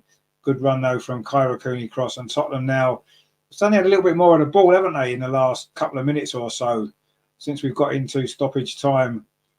And Arsenal's rhythm, momentum has kind of dropped a little bit here. Anyway, Steph Catley now. We need a goal right now. We need a goal from this attack, and then we'll still have time to win it. We've played 95.5 minutes, but there is still, 6.5 minutes to play of stoppage time. Steena now does well, lays it off to Caitlin Ford, wanted it back. Steena, Caitlin Ford goes the other way, plays it back to Steph Catley. We've got plenty of players in the box and we're going backwards. Get that ball launched in there. Lotta plays out to the far side to Amanda Illister. Arsenal still trying to play the football. Got it out to that far side. Chloe Lacasse, can she get a cross in? She goes around the outside. This is good play from Chloe Lacasse. Can she get the right ball in? Blocked by Ashley Neville. It's another corner to Arsenal. LG says it's never Arsenal without heartbreak. Well, it's never Arsenal without tension, is it? That's for sure. And we're getting some more tension here. 96 minutes on the clock. It's a corner to Arsenal over on that far side again in front of the Arsenal fans. Beth Mead with it. We've got some bodies in there. Tottenham head it away. Comes out to Kyra Cooney cross. Puts it back into the edge of the penalty area to Viv. Lays it off to Alessia Russo. That's a terrible touch, but she's kept the ball. Dinks it into the box. Headed out again by a Tottenham defender. Ashley Neville it is. Steena now gets the ball for Arsenal. Can she get it out to that far side? No, she can't. And it's cleared away by Tottenham. We have now played 96.5 minutes. 11 of stoppages on the clock. There'll be more to come because there was an injury. Kyra Cooney cross now whacks this ball up this near side. Headed out again by Tottenham. It's going to be a throw to Arsenal. Steve says our finishing is worse than the bottom side today. It's been terrible, our finishing, absolutely. Really, really poor. And that's why we're losing this game. 97 minutes now on the clock. We are counting down. Can Arsenal find a goal? Steiner on the edge of the box, crowded out by 2 defenders. And now it's gone behind. It's going to be a throw to Tottenham on this near side of Steph Catley. We've still got 5-6 minutes to play. The ref stopping to watch again. This game's going to go on well over the 11 minutes, isn't it? Anyway, they've given the player of the match to Wojciechova, the Tottenham goalkeeper. She has made 2 or 3 really important saves in this game. And Steener's just in there. But she's fouled. It's going to be a free kick to Arsenal. Really good play. Oh, it's Russo, sorry. Really good play there from Russo. Grace Clinton's committed the foul. Gregory says there 12 corners, 32 chances, no goals. No. I mean, yes, the Tottenham goalkeeper just got player of the match, and that tells you some of the reason. But our finishing's just not been nowhere near clinical enough. Absolutely nowhere near clinical enough. You know, we scored 4 goals against Chelsea, and we can't even score 1 against Tottenham. We let in 7 2 weeks ago. Anyway, Steph Catley now with his free kick. Puts it into the box. It's a good ball. Tottenham clear away. Comes to Kyra Cooney. Cross on the volley. Oh, Tottenham defender heads it away. Don't know if it was going in or not, but it was heading towards the goal. Caitlin Faldo's picked it up on this near side. Plays it into Steph Catley. She's fouled there, ref. Surely that's a foul, ref. Inside the box, or just on the edge of the box, potentially. Rendition says, all that hard work undone. Yeah, I mean, ridiculous. Anyway, Kyra Cooney cross. There's still time to get something from this game, even if it's only a point. Russo has picked the ball. In fact, it's a free kick to Arsenal when we maybe had an advantage there. Anyway, we've taken it quickly. Russo again plays it out to Beth Mead. We've got all our attacking players on the field and we can't score a goal. Anyway, Chloe Lacasse, one of those players over on that far side, has done well again. Finds Beth Mead. She's gone around the outside. Chloe Lacasse. Beth Mead goes back again instead to Lotta Rubenmoyer. Can she get a cross in? She can't. It's charged down by Jessica Naz. Terry says, do you think Jonas is using Arteta tactics? Yeah, probably. Seems to be, doesn't it? Anyway, Kyra Cooney cross now. She's got a little bit of space to run into ahead of her. Plays the ball to Beth Mead. Chloe Lacasse over on that far side. Can she dig it out and get a cross in? She does. Gets the cross in towards the near post. Headed out by Tottenham, cleared away. And Arsenal still knocking on the door. 99 minutes. Steve says, Gregory, if you told me those stats, I'd say 6-0. Rendition says, even if it's a draw, it'll feel like a loss. Well, I'll take a draw right now. That ball into the box. Oh, and it was Viv coming in. Couldn't quite get on the end of it. Any touch on that ball, there's such a dangerous ball. Any touch on that, surely that would be a goal. And that one's gone behind for a goal kick to Tottenham. We've played almost 100 minutes of this game. I reckon there's 2 or 3 minutes left, and that's it. Because although it says 11 minutes of stoppage time, there's been an injury. Tottenham have wasted time, and the referee was quite clear looking at her watch there that she was going to be stopping the clock. So I imagine there's going to be a little bit more stoppage time still to come at the end of this 11 minutes. We've played 100 minutes now. We're into technically the last minute of stoppage time. Tottenham coming through again, and Arsenal made a bit of a meal of trying to clear that away, and we still haven't quite managed to do it. But now Manu Zinsberg has got the ball. And we're coming forward again. She throws it out to that far side. It wasn't actually a great throw. Put us under pressure there, trying to get it to Chloe Lacasse. We're into the last 30 seconds of stoppage time. Manu Zinsberger now is going to have to go long with this. She does go long. It's flicked on by Russo. By Viv, sorry. Viv picked that ball up again. Now, can we get the goal here? Beth Mead threads it through to Caitlin Ford on this near side. A little bit of space. Oh, that's a terrible cross. That is a terrible cross in the last minute of the game. In fact, was she offside anyway? But you've got to put a better ball in than that. In the last minute of stoppage time, that's a terrible, terrible cross from Caitlin Ford. LG says, this will be out there with a Birmingham defeat as one of Jonas's worst results. I think this is worse in many ways. One, because it's Tottenham, and two, because of beating Chelsea last week. We've got Geordie in the chat. Away the lads. I'm sure you'll be watching them later, my friend. 3 o'clock kickoff against Fulham. Rendition says, our hope and dreams up in flames. It's looking that way. We've played the 11 minutes of stoppage time. But I do think there's going to be more. Can we get a draw? That's a ball played through. Beth's inside the box. She's just tackled there by Ashley Neville, who has had a very good game for Tottenham. You have to say we've got one last chance here. It's a corner. Ashley Neville's probably their best player apart from the goalkeeper for Tottenham. Beth Mead was almost in there. And it's going to be a corner. Steph Catley's going to take this. This is probably our last chance. We've played nearly 12 minutes of stoppage time. Tottenham will feel that the game should be over, but we knew there was going to be more. Steph Catley's ball, and it's not a great corner. Tottenham don't really clear it away. And now they've got a chance of a counter-attack. Jessica Nazo's got a free player over Ian in the middle if she plays the right ball. She does. Are Tottenham going to get a second goal and finish it off? We haven't even got a goalkeeper in. Ian's there. What a tackle that is. That is brilliant stuff that is there. That is Chloe Lacasse has just kept the goal out. It doesn't matter anyway. The full-time whistle's gone. It is finished here. Tottenham 1, Arsenal 0. An absolute disaster for Arsenal today. A total disaster. The win last week, absolutely pointless. That was just a terrible, terrible result. We had 100 chances in that game. Couldn't score a goal. And we have lost to a goal on the counter-attack. And, wow, I'm shocked. Absolutely shocked. I wasn't expecting this result today. Tottenham defended well, you have to say, but we had so many chances in that game. How we haven't managed to score at least 4 goals, I do not know. Chelsea will be celebrating that result. We would have gone top with even a draw would have put us top today, but we've lost. We have lost. We are now level on points with Chelsea, but they've got a game in hand tomorrow against Bristol City. You imagine they're going to win that game fairly comfortably. And it's a disaster. Quite honestly, it is a disaster. Greg says they should cancel their Christmas break and concentrate on shooting practice. Well, yeah, I agree. Lee says they're absolute rubbish. Yeah. I mean, the other thing was we did play quite well in that game. In fact, we did play very well in 2/3 of the game. The substitutions for me were wrong. Steiner should have come on earlier. Yes, it's a low block. That's not the best to get the best out of Steiner, but Viv just didn't look right. She didn't look fit. Jimmy says there, these games do happen. Nothing going in a hotkey. But yeah, I mean, it's happened to us a few times before. Tottenham have never beaten us before, though. That's the annoying thing. That's their first ever victory against us. Jonas is getting the team in for a huddle. He's got a few things to explain, hasn't he, in the press conference afterwards. You know, some of those substitutions. Why did he leave it that late to bring Chloe Lacasse on? Sunflower says, Man U still cost us so much. I don't think that was her fault.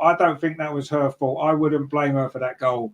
Look at the defending. Look at how easily we were opened up. No one picked up the runner. They were the reasons why we scored. They scored, sorry. But you don't even need to look at that. It's not even about the goal we conceded today. It's about the 5,000 chances that we missed at the other end.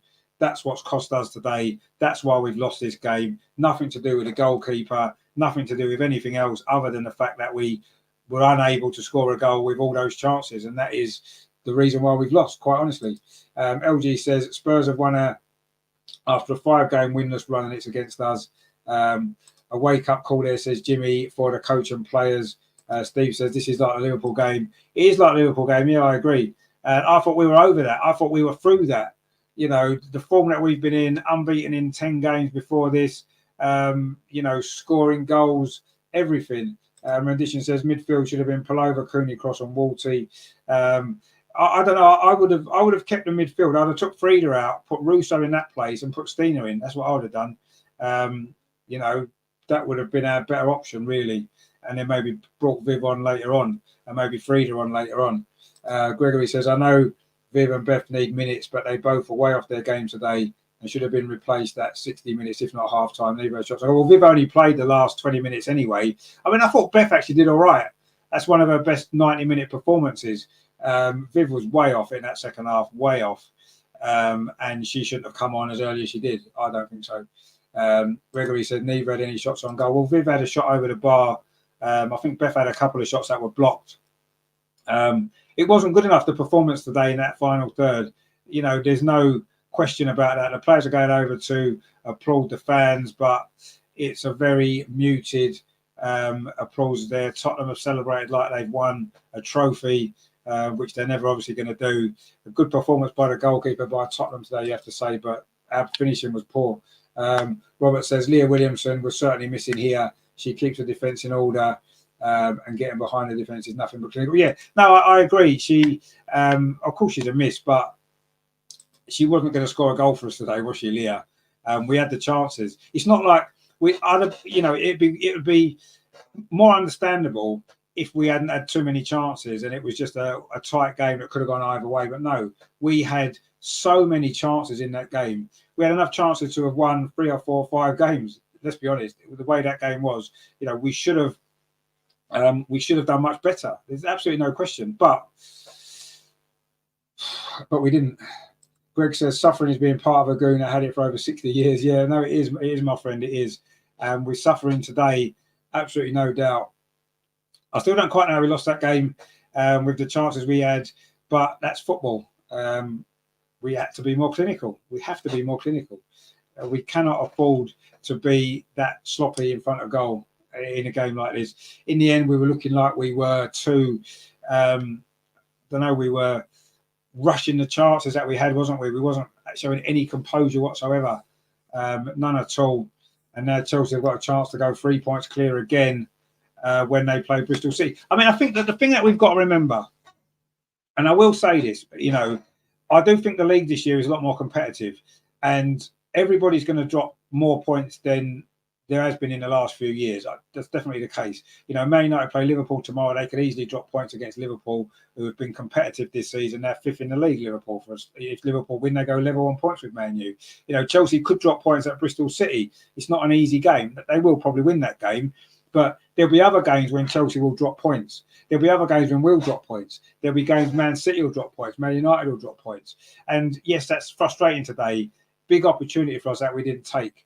And, let's see how the rest of the weekend pans out. But, yeah, it is very, very disappointing. But let's not get too down on it quite yet, because I think everybody will still drop points. Everybody will still drop points. Rendition says there, what was frustrating was that we took so much short corners and nothing comes of it. Just take the chart. Yeah, but when we swung it in the box, we didn't really do much from that, did we? Yes, we had 1 or 2 opportunities. Amanda had a couple of headers. But yeah, not good enough. That LG says this defeat means that we have to be near perfect for the remainder of the league, but we still have to play both City and Chelsea away. Yes, but as I said, I think everyone's going to drop more points this season than normal. Chelsea will end up losing another game unexpectedly. Man City will lose games unexpectedly. We can certainly go to Chelsea and win. We can go to Man City and win. So, it's still quite early in the season, and this season is going to be different. Yes, if you look historically, 2 defeats already, you have to look at that 2 defeats in a draw. You think, that's too many. But I think this season we might get away with it a little bit more than we would have done, or than we did 2 years ago when we lost that game to Birmingham and it cost us the title. Steve says forwards, not our defenders, really. Exactly, yeah. Rendition says, I think no team has won the WSL by losing 2 games. No, but I think they probably have. I don't know. Didn't we lose 3 when we last won it? Maybe 2, but it's different. This season is more competitive, definitely, and more teams are going to drop more points up more unexpectedly than in previous years. And I think we have to bear that in mind. This isn't a regular season in terms of what's gone before. It's a different season. It's a tougher season, and I think that that's what's going to happen. I really do. Abdullah says, "Yeah, sorry guys, we lost the game. Most unfortunate to Spurs." Well, exactly, we look at it. That's what I'm trying to do, my friend. I'm trying to look at it. It's difficult at the minute. I believe Spurs will beat Chelsea. I think they'll be title contenders if they play as title. Yeah, but they're not title contenders. They lost 7-0 and 4-0 their previous 2 games. They on the day they proved today, they gave Chelsea a good game, actually, first game of the season. They only lost 2-1. Jimmy says, how many matches are left? 11, 12. Yeah, you say 12. I think it's about 11 or 12, yeah. We're going to have to win 10 of them, probably. But so I think everyone will drop points. Gregory says, Lacasse saved us from a 2-0 defeat. What a run back to make that. That was, yeah, brilliant. I mean, it wouldn't have mattered in the end, would it? It turned out to be the last action of the game. Whether they scored or not would have been irrelevant. But yeah, I suppose a 1-0 defeat is slightly better than a 2-0 defeat. Shay says, big up. And yourself, my friend. Shame we didn't get a result today. Mike says, this coach should be sacked. It's time he left because he has nothing to win us the league because we knocked from Champions League. Yeah, but we're still in there, aren't we? Mike says there we have the best players, and another coach wins the Champions League last year. We had so many injuries last year, my friend. I don't think we can blame the coach for that. We had a lot of bad injuries. All our key players were missing, and we did really well to get as far as we did. This season, we should be doing better than we are, absolutely, with the squad we've got. I do agree. Robert says, Look, Arsenal women proved one thing today. Every team has a bad day. Spurs losing out on penalties. They were determined to give us a run for our money. Yeah, I agree. Jimmy says, honestly, love the league this year. Very competitive. Exactly. And that's my point is, the fact it is competitive means we may be able to get away with 2 defeats. We may even be able to get away with another defeat. If we win the big games, if we can get another result against Chelsea away, if we can get a result against Man City, we've got Man United at home. Other teams will drop points. I honestly believe they will. Shay says, what's your score prediction for tomorrow's game? I think we'll win 5-0. Have you seen Brighton play at all? They've won their last 3 visits to the Emirates. They're a very good side, Brighton. I think it's going to be a tight game. We may win it 2-1, 2-0, something like that. I think it'll be really tight. Could even be a draw. Brighton could even win, but we'll see that tomorrow. I'll be here tomorrow at quarter to 2 for that one. LG says, I hope this is the last game Zinsberger plays for us. I'm sick of her. See, again, I don't think you can blame her. Even if she was 100% at fault for that goal, which I don't think she was, but let's say she was at fault for that goal. It shouldn't have mattered because we had 100 shots at their goal. 100 shots at their goalkeeper's got player of the match, which is to that effect. She made some good saves, but also our finishing wasn't good enough. So that's why we've lost that game. Manu Zinsberger could have let in 4 goals and we should still have won that game with the chances we had. We should have scored 6-7 goals in that game. We should have done. That's the fault of the forward players missing those chances. Some of them were good chances as well. They've got to do better with. So we can't blame. I'm not saying Zinsberger's having a great time of it because I don't think she is necessarily. And I do think we need to look for an upgrade next season. We can't blame her today. Absolutely not. The forwards are to blame today who had those chances. Russo missed 2 headers, which he should have done better with. Amanda's put 2 headers over the crossbar from corners. Yes, difficult chances, but, she stuck them in before. We had other chances. Frieda's had a couple of chances. Caitlin's hit the post. Unfortunate. Not really blaming Caitlin for that. She's hit the post, but we needed to be more clinical in so many instances in that game. So as much as Zinsberger's made mistakes in the past, absolutely, but she wasn't the reason we lost that game today. She wasn't at fault today. And even if she was for that goal, it makes no difference because we should have scored 10. Robert says, Chelsea are not what they were last year, but then we're not, like you said, missing our star players. No, exactly. We should be playing better than today. Mike says, yeah, we should be scoring at least a goal. Absolutely, yeah. If we move the coach, I'm sure we'll win back-to-back leagues. Well, I don't know. I don't think it's just down to him. Mr. Big Pierce says, guys, cool down, you beat Chelsea. Yeah, we beat Chelsea. Yes, we did. But if you then follow that with a defeat against Tottenham, look at that, 31 shots. Tottenham had 4. 8 on target, they had 2. Regardless of all of that, we should have won that game. Expected goals, 2.53. Tottenham 0.47. And we've lost the game 1-0. Touches in the opposition box 44, 6 for Tottenham. Passes in the final third 217, 59 for Tottenham. Every single stat in that thing there, it just goes to show, doesn't it? Stats are meaningless and pointless. The only stat that matters is how many times have you put the ball in the net, how many times have you, as your opponent, put the ball in the net. But anyway, Robert says there, like a commentator said, Beth was not at her best. She wasn't at her best, no. But she's still a danger. Viv was nowhere near her best today.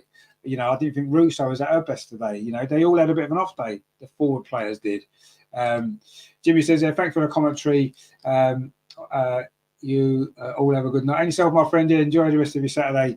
I'll be back tomorrow for the Arsenal-Brighton game at 1:45. So join me for that as well.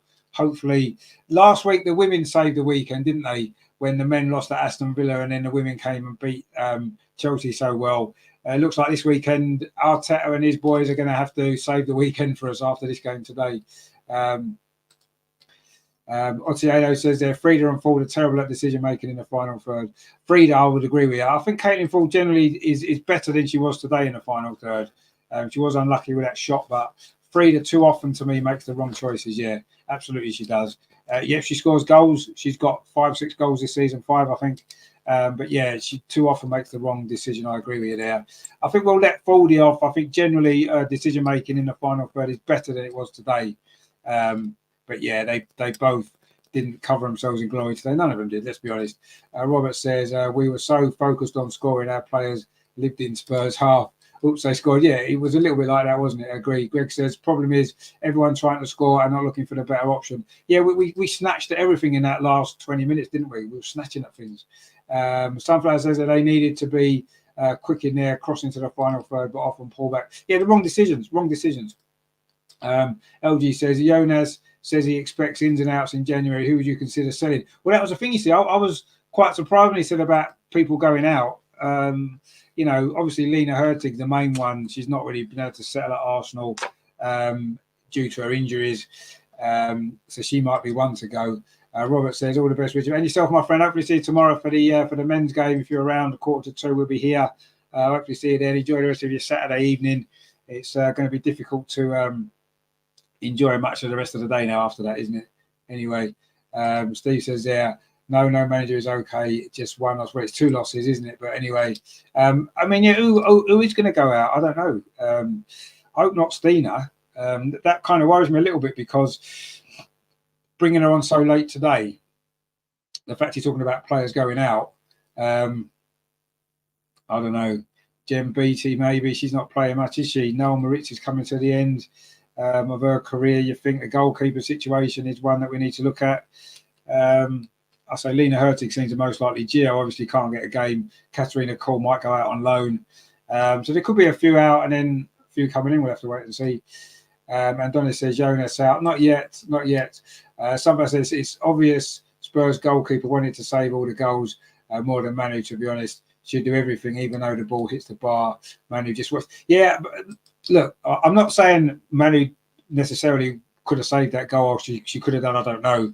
What I would say is it shouldn't have mattered, should it? 31 shots at goal. If Manu's made a mistake, she's made a mistake. We had enough chances, to have won that game anyway. So, let's not put it all on Manu. She had one, she didn't have anything to do in that game. I don't think it was her fault for the goal. It was bad defending. But again, it doesn't matter. We could have conceded 4 goals in that game and still won with the opportunities that we had. It's the forwards at the other end that have cost us this game today, and some poor substitution decisions. LG says, I think Hurtig, Sabrina, and even Stina are candidates to be sold.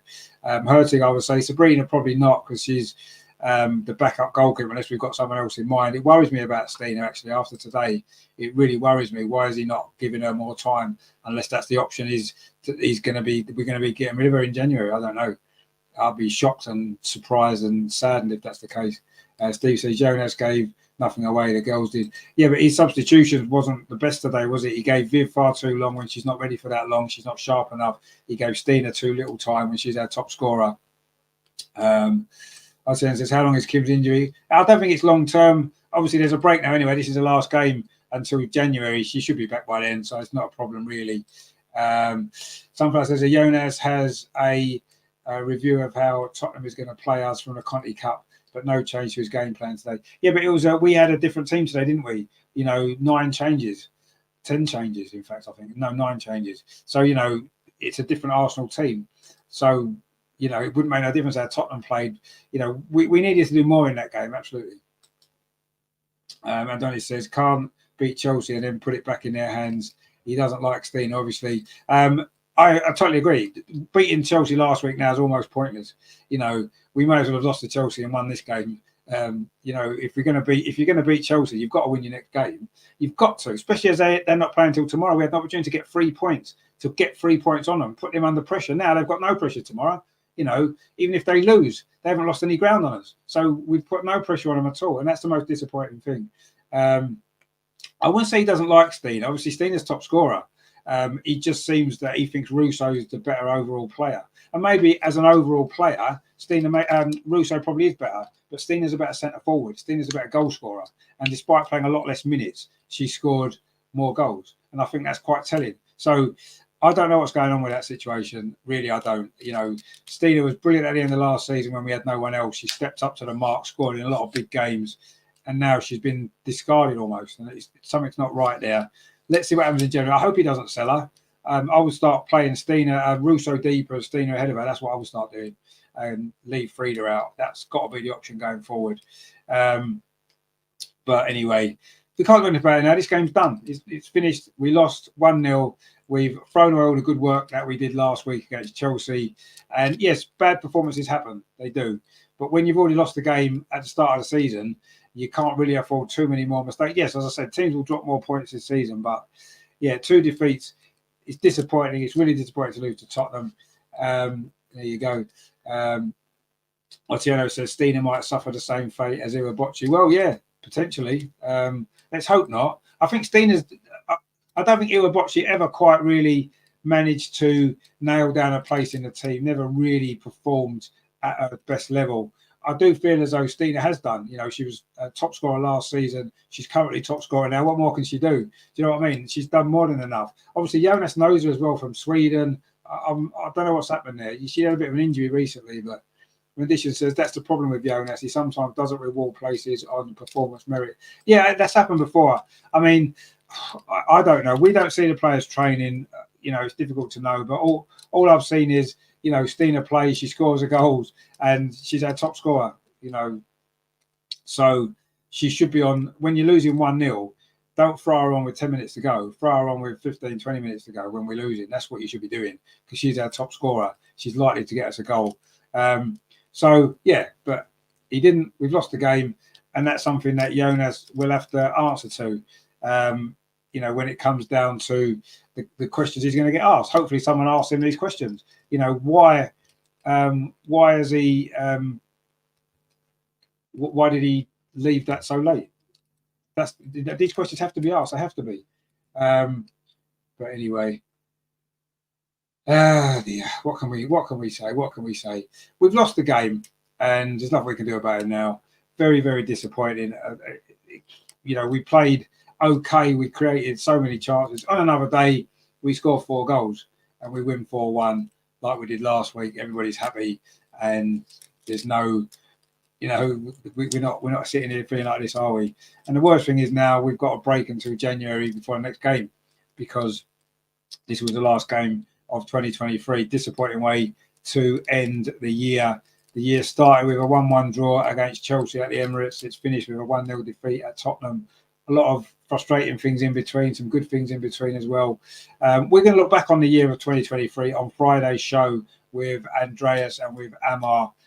So join us for that. But tomorrow, of course, it is the Watchalong, the big one. Arsenal men against Brighton from the Emirates. That game starts at 2 o'clock. I'll be at 1:45. So join me for that. Hopefully the men can save the weekend, as I said before, but we'll have to see. That was not great today. It's finished Tottenham 1, Arsenal 0. What can we say? Very, very, very disappointing. Mendici said he should try Lacasse on the left side. Ford was off it today. Lacasse has a very good scoring record on that left-hand side at Benfica. Yeah, she's a very good player. Absolutely. And yeah, we needed something different today when it wasn't working and we left it too late. That's the problem. But anyway, it's done now. We've lost. We can't change it. We just have to put that behind us, move on, and look ahead to the rest of the season. Hopefully, we can make up for this defeat. When we come back in January, go on a run, win our next 5, 6, 7 games. Other teams will drop points, and hopefully this won't come back to haunt us. But I'm not confident it won't. I think that could prove to be a costly defeat today.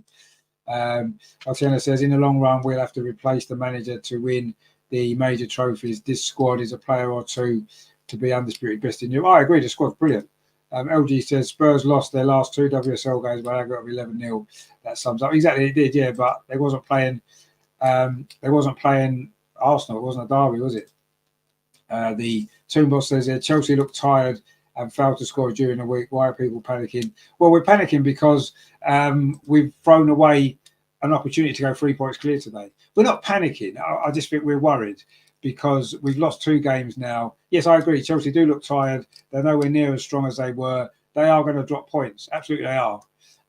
But hopefully they'll drop points tomorrow and then we'll be happy, won't we? But yeah, that wasn't good enough today from Arsenal at all. That's what worries me. I don't worry too much about other teams. It's about us. And that game today, if we miss those sort of chances, we're going to drop more points. Yes, if we create that many chances on other days, we'll probably win comfortably. But anyway, it's not just Chelsea. If City win, they'll go above us with goal difference. I mean, yeah, let's not worry about other teams because we can't control them. All we can do is control our games, our results. And today we had a chance. We didn't take it. We've blown it. We've lost a game that we shouldn't have lost, but we did. And that's the way it is. And we can't afford too many more slip-ups now before the end of the season. And we have to hope that this weekend. Other teams can help us out, but we can't do anything about that. We had our chance today, and we blew it. And that's down to us, isn't it? So if Man City win tomorrow, go above us. If Chelsea win and go 3 points above us, that's our own fault, because we had a chance today to get a win, and we failed. So, but anyway, you know, it's been a good season so far. We've played so well to get ourselves back in it, but we just threw it away today. Watchalong says, what's Viv's best position? Well, probably the number 10, just in behind the centre forward, but she's not fit enough yet. So she shouldn't be playing yet, I don't think. Addition says, I think 10 really, but LG says, you can tell Ange Postecoglou had an impact in this game looking at their goal. Yeah, it's very end ball, wasn't it? Playing it out from the back and stuff like that. He was in the crowd actually watching. He would have probably enjoyed that goal. But it wasn't, regardless of that goal, I say whatever about that goal shouldn't have made any difference, should it? We should have been 2 or 3 up before the goal, and we should have scored another 2 or 3 after the goal. And we didn't. And unfortunately, that's the way it is. Rennie, I know Palova's an 8. Yeah, absolutely. Palova's brilliant. But no, I think Viv, yeah, number 10 really for her. But at the moment, I wouldn't be starting her in games because I don't think she's sharp enough. So anyway, that's that. Sorry, it couldn't have been a better result for you guys. Thanks for watching anyway. Thanks for all your comments. Brilliant again. You guys make the channel what it is, make the show what they are. I hope you've enjoyed it. If you have, give us a like before you go if you haven't done so already. And if you are new here, please consider subscribing to the channel as well. We are back tomorrow, 1:45 for the men's game against Brighton. A lot of pressure on the men now to cheer us up. You know, that was the last women's game before Christmas as well. But we've got one more show coming up. Edition says, big up, great show. Thank you very much again, my friend, for watching. Yeah, so we've got a women's show Friday, 7:30, looking back on 2023 as a year. So join us for that one. I say join me tomorrow as well for the men's game. We look forward to that. We're going to enjoy it. Greg says, it hurts today. Let's hope next year better. Exactly. Rendition says, grow my sorrow with some whiskey. Now, well, yeah, that's the right thing to do. It's a bit early in the day for whiskey, isn't it? But, you know, we'll let you on. Anyway, I am off I've got a few things to do this afternoon. So, yeah. Thank you for watching, guys. Join me tomorrow at 1:45 for the men's game. It finished here. Spurs 1, Arsenal. They're really disappointed. A goal from Martha Thomas and a million missed chances for Arsenal. LG says, I think this is Spurs' first ever win against the Big Four. Yeah, it probably is. That sums it up, doesn't it? Anyway, thanks for watching, guys. I will see you tomorrow for the men's game. If that's not your thing, no problem. Join me Friday for the Arsenal women's review of 2023. That's going to be a good show. And yeah, we'll see you very soon. Take it easy, guys, and come on, you guys. Thanks for watching. I'll see you tomorrow.